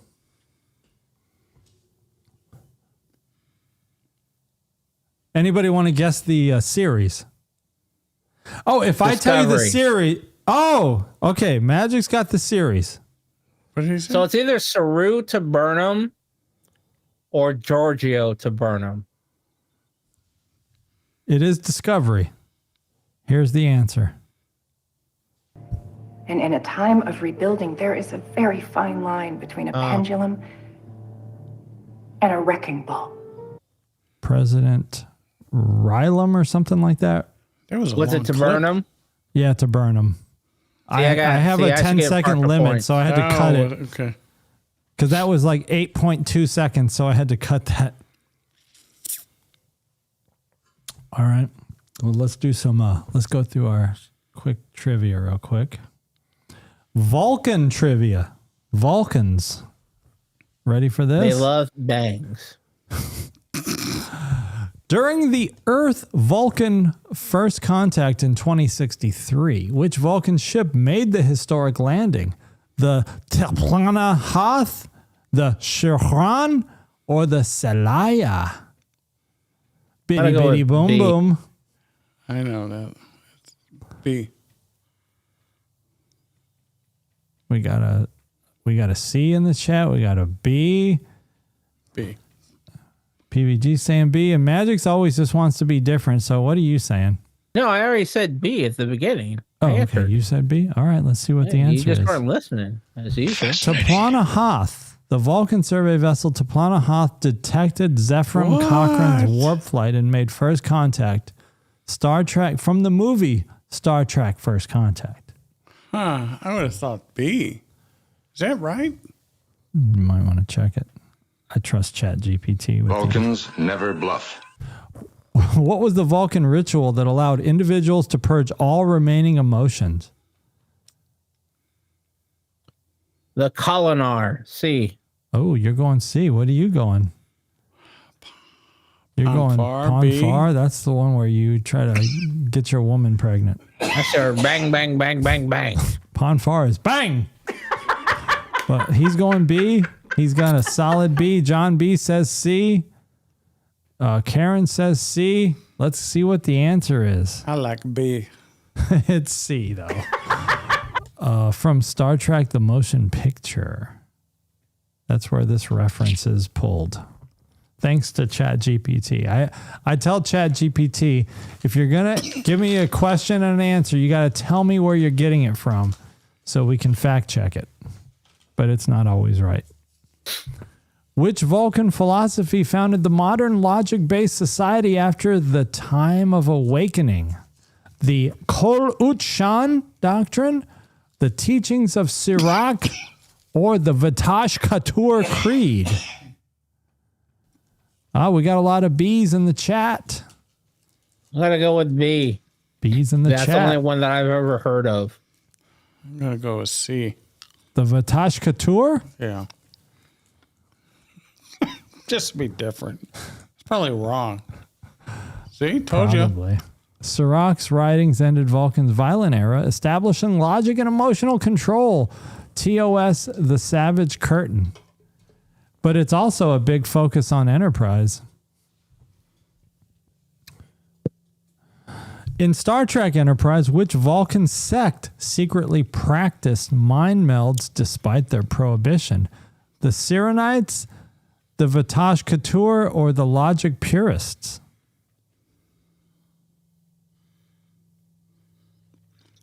Let me go with Serenites. Yeah. I think it's Serenites, but I don't know if that's what ChatGPT gave me. Hold on, I'm gonna look this up real quick. I'm pretty sure. No, you can't cheat. You gotta pick an answer. Well, I want to say it's Serenites, but I don't think ChatGPT gave that as the answer. The Serenites were a Vulcan group during the 22nd century that followed what they believed to be the true teachings of Sirach, the father of Vulcan philosophy. Believing that Vulcan culture in their time had become corrupt and no longer followed Sirach's original teachings, they stood in vocal but peaceful opposition to Vulcan's governments. So it says nothing in there about mind meld. All right, let me look up what the Vatash Couture are. Vatash. Why don't you just look up the answer of who secretly practiced mind melds on Star Trek Enterprise? The term Vatash Couture referred to Vulcans without logic. In Vulcan, it was used by elders to refer to anyone who disagreed with ancestral teachings. Ah. Okay. So the answer, according to ChatGPT, is Vatash Couture. The Vatash Couture. Where did you get that answer from? It's saying it's from the episode Enterprise Fusion. And they practice mind melding. But I thought the Serenites practiced mind melding. Yeah, it says in Star Trek, the Vulcan sect known as the Serenites practiced and advocated for the mind meld during a period when the Vulcan High Command considered it taboo. Okay, so let's say that this is ChatGPT's wrong, and we're going with A, Serenites. We're going to override ChatGPT. AI, you are wrong. What ceremony did Spock undergo to restore his Katra after his body's regeneration? Talshaya? See? Okay. Or Faltor Pan. Faltor Pan sounds more familiar. Like, I thought they said that in the movie. That's what John says. John B is me. Kazwan doesn't sound like anything. Kazwan. That doesn't sound like. You're going Kazwan? Were you listening to the Fugees when you came up with this? Guys, you went got one. Faltor Pan. The Faltor Pan or refusion ceremony reunited Spock's body and Katra on Mount Salaya. Star Trek 3, The Search for Spock. Last one. What artifact linked to Vulcan's ancient history was discovered by Captain Picard on Pentaris 5? The Kirshara, the Idic Crystal, or the Stone of Gol? B. You're going to agree? John B is saying C. I was thinking of C too, but no, I think B. You're going B? Brr. It's C. Stone of Gold. You should have went with John B. See, I said that. I said sir. Yeah, we said I sir. said sir the entire time. Oh, and IB jumped in there with a C. Man. Thanks for tuning into the PowerPoint. It takes me a couple hours a week to do that PowerPoint. I used to spend 12 hours a week watching Star Trek every week. Then like 2 or 3 hours working on the PowerPoint. You know, because I used to find all those photos, you know, like the photos without makeup on, and then we'd have to guess who it is. But man, after a while you run out. Magix looks like he's asleep. His eyes were closed. I ain't even lying. His eyes were closed. No. That's just the Asian in him. And it does look like I'm Asian. I'll find out when the DNA test comes in. Because I do be like, I was literally gonna make some fried rice tonight, but I was like, I don't feel like cooking rice, so I may make some lo mein. He fell asleep. Oh, were you listening to Khan? Karen with the jokes. You put Khan on and you started snoring. So I'm gonna try. I'm gonna try and listen to it while I'm playing Black Ops Zombies because hopefully I won't die. I won't fall asleep. Does anybody know how many episodes of Con there will be? No. I do not. Because we're coming up on 8, and usually that's kind of like, but maybe they'll go 10, 12 since it's just audio.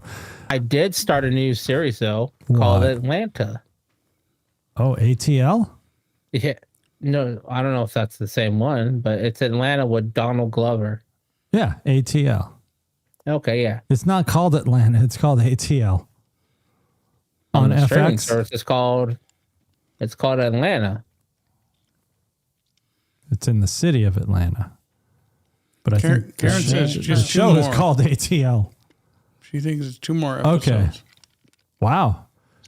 I mean, and that's going to represent the 20 years on the planet? I wonder if they're going to just wrap it up or if there's going to be like a season 2. No, there's got to be a season 2. I don't know. The And if they problem don't, then this is another mismanagement of Paramount. Well, the problem is I'm starting now to lose track of who's talking. Yeah, because there's not enough distinction between some of those female voices to when they're talking. I don't know who it is all the time. I do get that. I've had that as well. And with those, you kind of have to just listen to the context beforehand. Like those younger girls. Somebody walks into a room and is like, "Oh, Marla, what are you doing?" And then Marla goes on her speech, and then she walks out and runs into another female. "Oh, Susan. Oh, I blah blah. How are things going?" And then you have to listen to the conversation and try and keep track of it that way. Hope they don't go too long, but the only one that too many sounds pauses. the only one that sounds like they are is Khan. Right. Khan is easy to distinguish. There's some of them are easy to distinguish, like Ivan, obviously. Marla, I've kind of gotten used to her voice, but some of those other females, I can't tell them apart. Right. So that was like, sometimes I have to rewind. I'm like, wait, who's talking? Like, who just walked in the room? I'm not even sure. So I'm a little upset that they did not use AI to replicate. Yeah, to just make up an Ricardo animated Montalban's voice. That would have been badass. Yeah, make an AI animation or AI just generated entire. Even if you're just doing a few screenshots here and there, you know, like every time a scene changes, just give us a freeze frame, give us a still shot. Yeah. You know, of the people talking, you know, like what they look like. Yeah, well, yeah, and they probably wanted to keep the budget as low as possible, so they didn't want to have to use any. But they could have used AI to generate, I guess, maybe even a likeness. And I think the honorable thing to do would be to pay them. Like if you're going to use an AI of Ricardo Montalban when he's young, then you should pay his family, I guess. Who's got the latest 3i Atlas update? Because this is Star Trek reality. Last one I saw is there's a scientist. I don't know if it was fake news or AI generated. I saw the clip and it was from Newsmax, which is not, I'm not going to say totally reputable. But apparently there's what is he doing? He's going poo poo. No, he's got to drain the lizard. Okay. Captain Lazar. A scientist is saying that the Atlas is up to no good while it's behind the sun. Yeah.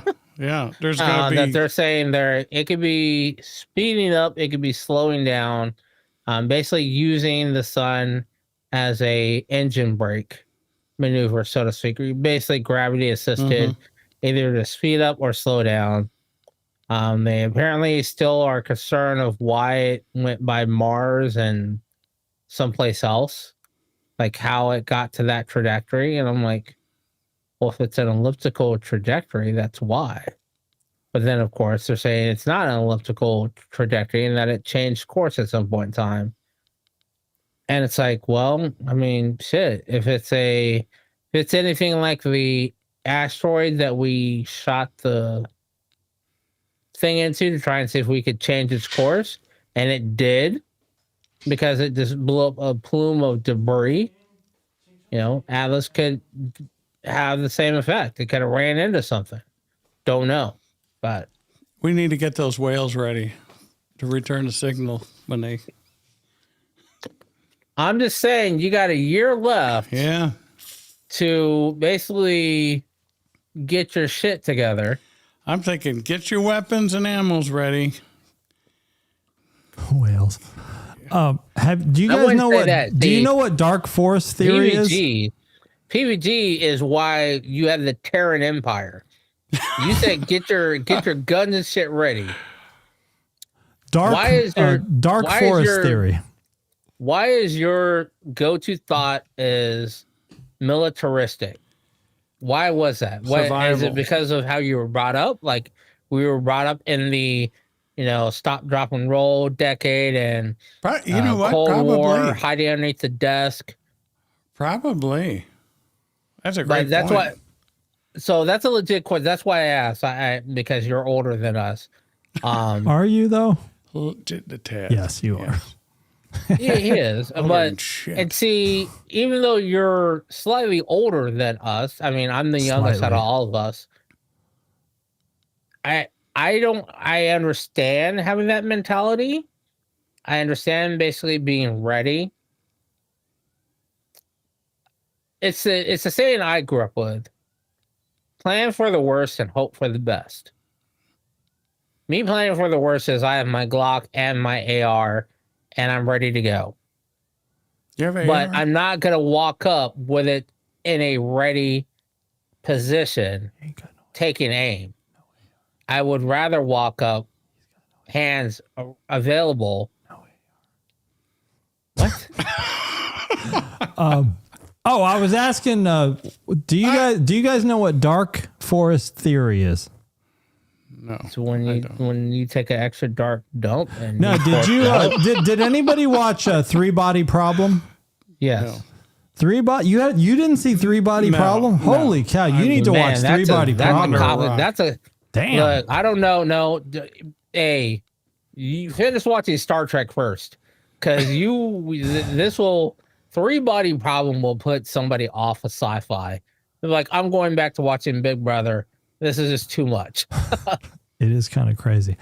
Well, Three Body Problem is based on a series of books, and the next set of books that come out is called the Dark Forest. And the premise is the Dark Forest theory says, if you're a hunter and you know that there's a forest out there, but it's pitch black, and there's other hunters out there that you know not to make a sound because another hunter could shoot you with their bow and arrow or whatever weapon they got. So you got to keep your mouth shut, or you could be the prey, right? You could be the victim. So Dark Force theory in the context of Three Body Problem says there's possibly a lot of life out in the universe, but no one's going to make a sound because they know that there's probably somebody way more advanced than them, and they will become the victim. That mute doesn't really work because my microphone picks it up. Right. But yeah, so and this is why I think Earth is kind of dumb, because we're out here making a lot of noise, thinking, hey, universe, we're here. Let's be friends. Knowing that we're probably the lowest on the technological totem pole, and we will just be the servants of some other galaxy or some other species out there, or they'll just blow us up. Or we're going to be somebody's lunch, Yeah. So remember what I was telling you about PVG, about the people that are not experts managing shit that affects everyone? Mm-hmm. This is that. You have people that are not experts in the field making decisions. Right. Hey, let's send a signal out here. Let's smack a comet and let's see what it does. Let's go and I get you want to reach out to people. I got that when we were doing it in the 70s with the Voyager probes. Karen is at Tanagra when the walls fell. Yes, I saw that Mgyx with his arms wide at Tanagra. I think these people are not making logical decisions. You do want to reach out to see if anyone is there. You have to do that. You can't live in isolation. Otherwise, you will never expand. And this planet was not meant for us to stay on. Just Simple to fact. To what? To sustain our growth. Oh, yeah. Because think of it this way: look at your parents and your parents' parents. They didn't live past 40 or 50. Now you live up to 90s, Right. which means your generational gaps are going to be every few years. You're going to have another generation of people, and the other people that are there are not going to be died off. You're going to run out of resources. And it's not just people having babies to have babies. These are just people are living longer, which is kind of why COVID was kind of a good thing. Damn. It took a chunk of the trying to get us population banned? out. No, it's logical. It took a chunk of us out. Look Yeah. what happened. So if you weren't in Phoenix, so if you've ever been to Phoenix, Tom knows this. When you are driving from outside of Phoenix into Phoenix, let's say you're coming up from Tucson, you see a huge smog cloud over Phoenix before you see Phoenix. After COVID happened, that smog cloud went away. Like if you went out and drove, it was like you were driving on the set of The Walking Dead. The whales came back. Except there was, the highways were free. There wasn't cars just thrown around. The smog cloud disappeared. It happened in several places. So unfortunately, it did help the population. It gained us a little bit more time, but not a whole lot. And the simple fact is, we were just talking about it. Shatner's 94 years old. Avery is 70. 77. These are dudes, 77. That's old. I'm 50. Old. So what's going to happen if I'm 38. you're not? You're more like 58. What I'm saying is with this thing going on, if we do reach out, we're not going to have the resources we wouldn't have the resources to even defend ourselves, even if we had all that, because we would be too busy protecting what we have just because of our mentality. So what do we do? Just hope that they're not hostile? That's pretty much all you can do. The decisions have already been made. Right. This is a fuck around and find out situation. They fucked around and sent out signals years ago before we were born. Yep. You can't do anything about that. You can't change that.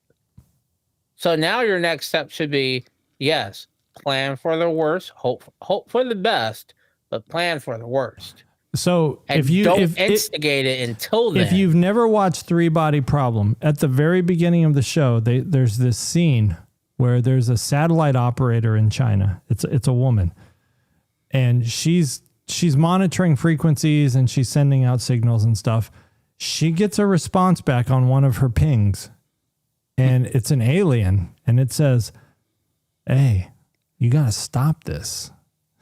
Like, stop this or we're coming to fuck you up. yeah, and she does not take that. She does not heed that warning. She says, "No. We want to meet you." And this dude's like, "No, you do not want to meet us. We will come and destroy your civilization." And she's like, "No. We don't think so. We think we'll all be friends." And that's what starts the whole chain of events, where this species then sends a probe. Like they can do some kind of quantum teleportation of a probe, and they can get it here like instantaneously. And they use some kind of quantum communication so that they have a way to monitor everything going on our planet in real time, basically. And they can also somehow control, like, I don't know if it's telepathy or if they've just communicated with certain high-powered individuals to tell them, look, we're coming, so you need to start doing what we want you to do. And these people basically terraforming the planet for their arrival. Right. And this is hundreds of years in advance. Like these guys, they can't, their bodies cannot travel to our planet quick enough. Like, so it's going to be like hundreds of years, but they're already like sowing the seeds so that when they arrive, it'll be Like basically it'll be their planet already and they're not even here yet. But it's kind of like, it's did you ever watch the movie The Martian, PVT? Yeah. So you know how when they're like, oh, we need to go save Watney? Like, oh, well, it takes X amount of time to send a human crew. They're like, well, why don't we just send supplies? You can cut out having to do all the safety checks, or X amount of safety checks. You don't have to worry about slowing down and speeding up. You don't have to worry about most of that because it's non-organic material. That's the same thing with Three Body. They could send non-organic material very fast, but organic material, Gotcha. you gotta they don't have inertial dampeners, basically. Question. So yeah, it comes down to we're either gonna be food. Well, there's so many different things that have great examples. It's kind of like colonizers versus Native Americans. It didn't work out for them. Or you could equate it to, and that's the closest. I mean, we're the Native Americans. And that's only if there is a small technological gap between them and us. But we would be the Native Americans. If they can travel to our planet, the gap has to be huge. Is this a in movie? which case, and that's the thing, if it is a huge gap, then we are the ant, and they are Samuel Jackson saying boot meets ant, right? Or ant meet boot, and which case, there's nothing you could do. Yeah, you're kind of assed out. And think about this: do we even try to talk to ants? No, we just step on them.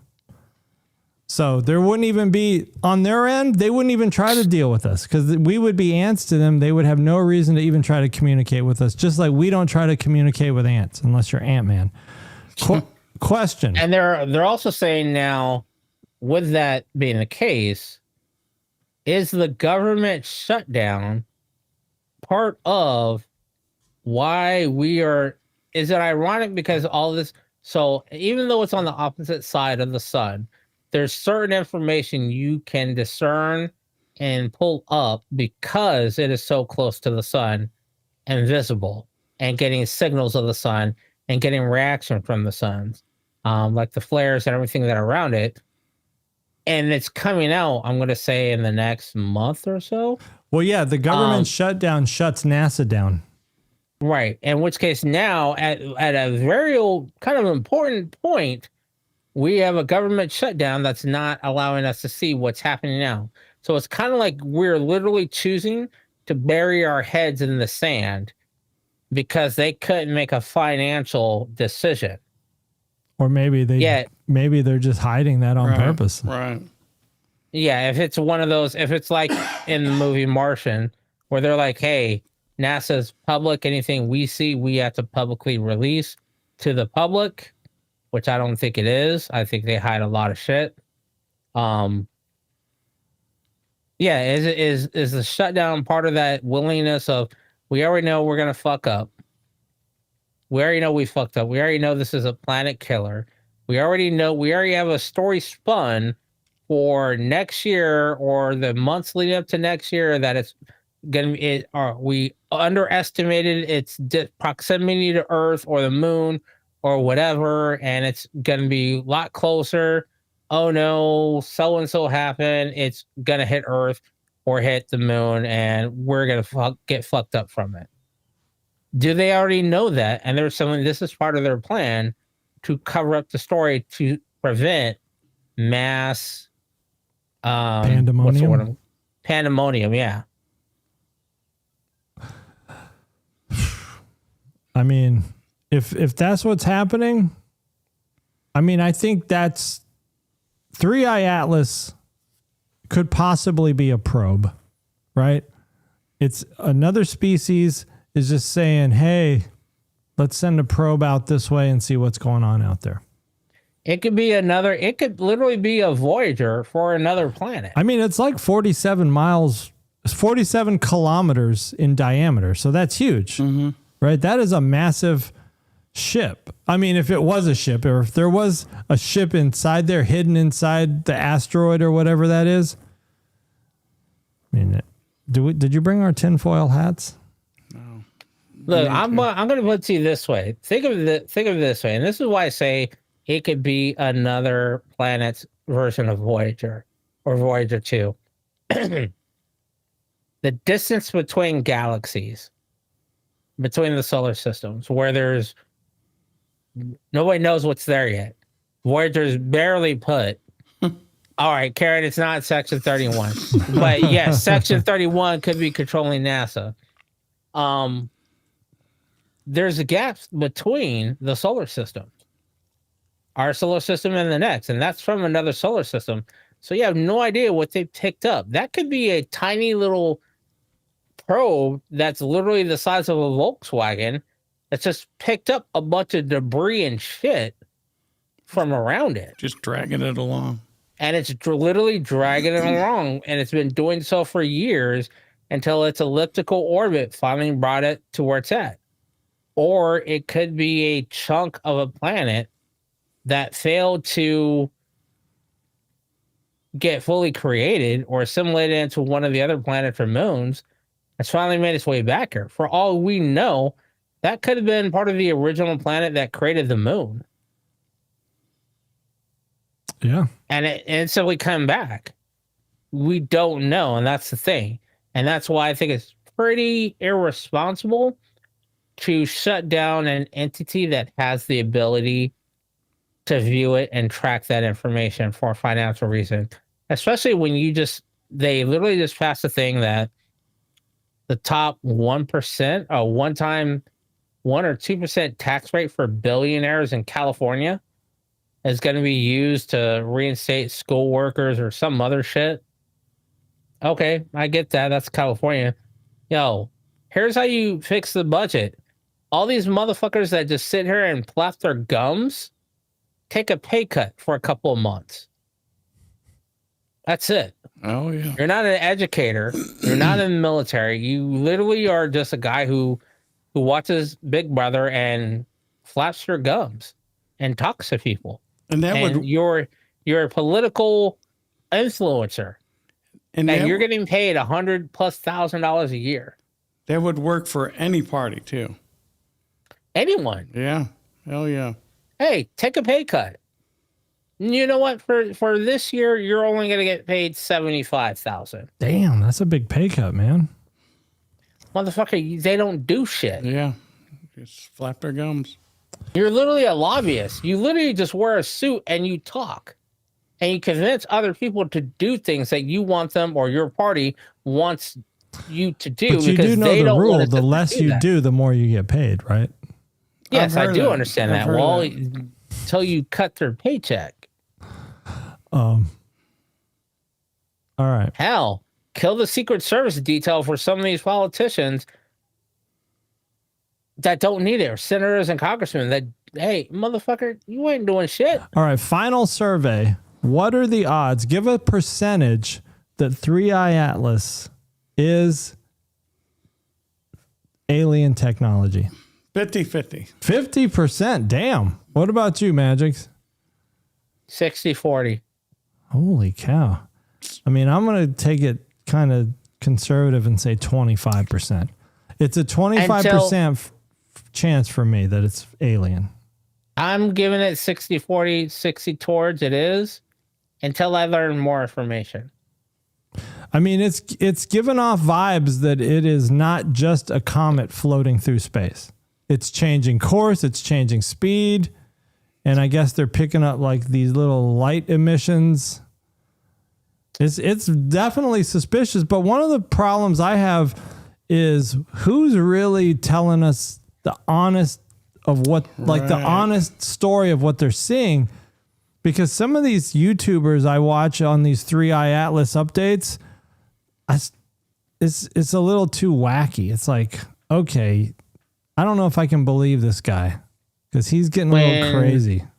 When it gets closer, the general public will be able to see it and track it. One guy's story was like, oh, you know what, the tail, like it doesn't have a tail. Like the glow around 3i Atlas was coming out of the front of it, not like from the back like a tail would. And I'm like, all right, dude, I gotta stop listening to you. Because I don't know. I mean, I've if that's heard that, true, but it's also could be releasing gases, right? I mean, that could be it's causing true, the trajectory change yeah. or the course change. I mean, as crazy as it sounds, look at Armageddon. When something hits the sun and you have no atmosphere around it, it's going to react to getting those sun rays. So yeah, it could be getting reflected sunlight from elsewhere. And the size of it, for how big is 47 kilometers in diameter? What is that in The size miles? of Paris. No, I don't know. It's big. Well, hold on. You said 47 kilometers, right? Yeah. Or as 47 us Americans say, km. clicks. Hey Siri, what is 47 kilometers in miles? 29.2 miles. So 30 miles. So Wide. basically the size of Tempe, I think. 30 miles is pretty big. It is pretty big. I've seen So on YouTube that Michio Kaku, I don't know if you could see it. Bukaka? This guy, Oh, that guy. He's an actor. the Asian guy? yeah, he's a Japanese, well, he's American Japanese theoretical physicist and science writer. I've seen him on YouTube, and he's talking All right, about hold this. on, I can't hear what he's saying. And I saw him on YouTube, and he's talking about this 31 Atlas and 3-Eye Atlas. 3-Eye Atlas, and he's saying all kinds of shit about it. And then I'm looking and I'm thinking, wait a minute, this is AI. So just looking at the comments, even the other people in the comments are saying, oh, this is AI, this is bullshit. So whoever put that Man, you're YouTube, feeling strong about that. All right. He has a lot of people that put out fake videos with his face man. on it. But what I'm saying is you got a 30 kilometer or 30 mile radius piece Diameter. of rock. Diameter. You're gonna get some gravitational pull Yeah. from other planets, and that definitely could have caused it. And especially because we're not on those planets, the biggest thing that people have to understand is we're not on those planets. We don't know what their gravitational pull is on those other planets are. You can kind of get some measurements, but we don't know what the core of that planet is. It could have a totally different gravity. We don't know what the makeup Can't of see it on the Atlas is. Oh, the closing we have no thoughts. idea. Well, here's a closing You're thought. trying to cut us off. Here's a closing thought on 3-Eye Atlas. And another article I saw about like how we'll never achieve warp speed and how people say we cannot go faster than the speed of light because of physics. I think there's this arrogance that our scientists have that they understand the universe. They don't. Our scientists know nothing about the universe. I know that's not even controversial. It's arrogant to think we know how the universe works. And to think that our rules of physics apply to the universe is arrogance. Human scientists are arrogant. You do not know anything about how the universe works. You know a little bit about one little fraction of how things work on this planet, and that's it. You don't know how the universe works. You don't know if the speed of light is the fastest that an object can go. Who says that? A scientist? And the funny thing is, all of that is just like medical. So to give you an example, like the speed of light, E equals MC squared, all that shit. That's all based on technology and knowledge from the 40s. Yeah. We're well beyond that now. The math that was then has been eclipsed tenfold since then. Yet we are still basing our theories and calculations on antiquated information. And if you don't believe me, become diabetic and go to a doctor. And they're going to tell you all of your diabetic ratings of what your blood sugar should be and what this and that should be are based on papers from the 1915s. And it's the standard of what you have today. and it's only recently being changed to modern day evaluations. That's why you can have a very heavy set person still be healthy, because it's not based on the standards of, the 1900s. There you go. It's based on the standards of now. PVG is healthy. PVG could be live till be 102, and Tom could kick it next week and be in quote unquote healthier condition. Can I kick it? Ooh. Yes, I can. Yes, you can. But what I'm saying is, all of that technology, I agree with you wholeheartedly that there is a level of arrogance that is just absurd to think that we know what it is. Hell, look at Asia. Yeah. We are the center of the planet. Like even 20 years ago, like if you look at the progression of our knowledge, the things we do now, there's things we do now that we didn't think we could do 25 years ago. It's like our minds can't fathom other things until we can actually figure out how to do them.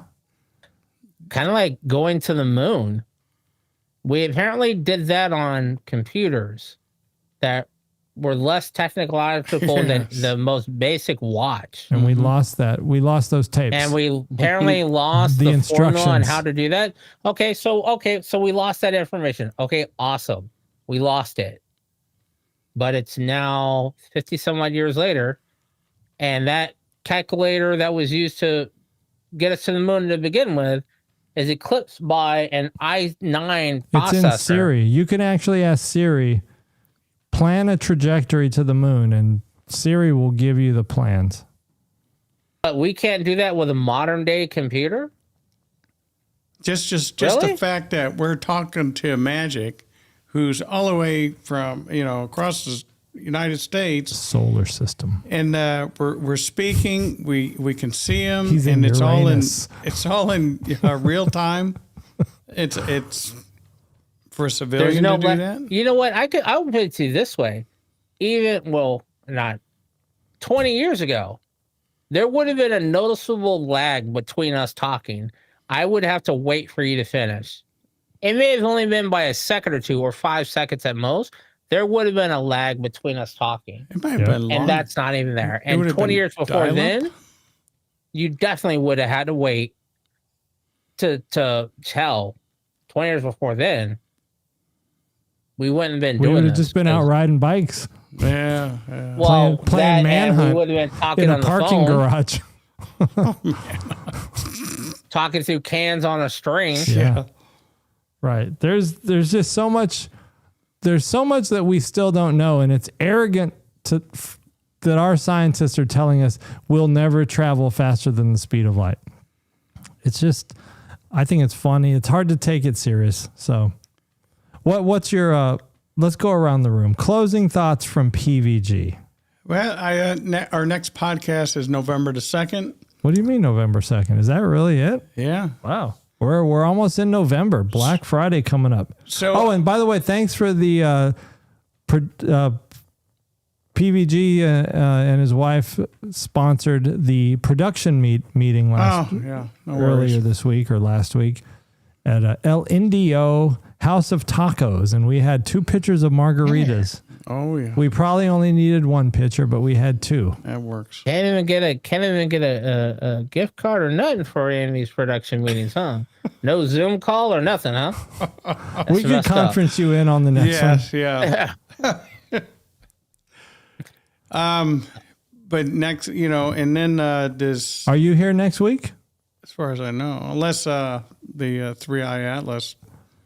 We'll still be here. You got a year. You literally got like a year to go. But the closest it comes is on the 29th, right? Coming up. No, that is the closest it comes to the sun. Mars. The sun. On the other side of the sun. Right.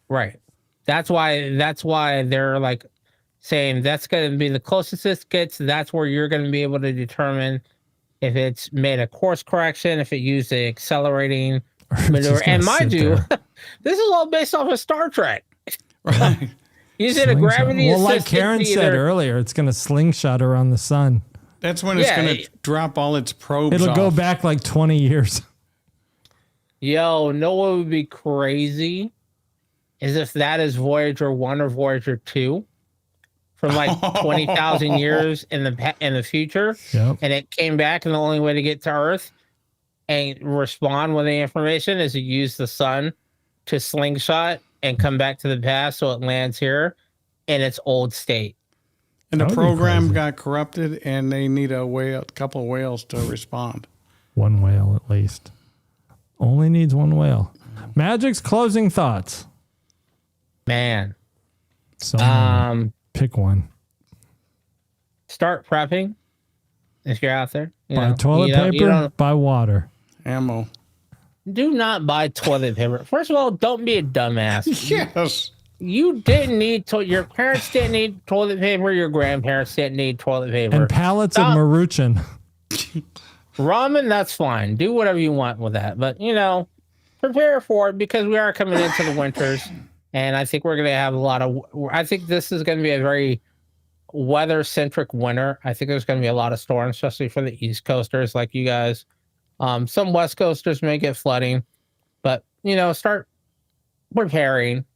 I've been noticing this as I get older. Like, these are concerns that I have. Mm-hmm. Get some propane and propane accessories. I will say this. I spent this last week, actually the last 2 days, watching things that I've been meaning to watch that I just never did. So I watched Hamilton, the Broadway show. I ain't never yesterday. watched that. It was actually pretty good. It was interesting. When did you get that rainbow t-shirt? What are you talking about, dude? When did you put that rainbow sticker on the back of your car? Yeah, dude. Not that there's anything wrong with that. What does that have to do with Hamilton? We allies. Whatever. We allies Hamilton. to the community. I watched the first season of ATL. I didn't know there were 30-minute shows. I thought there were hour-long shows. They're only 30? Yeah. Well, I might actually. So I was like, give it a shot. let me burn through these real quick. So I burned through an entire season yesterday. I thought they were an hour. Damn, so that was pretty 30? Good. And I'm gonna try and listen to the rest of Con tonight.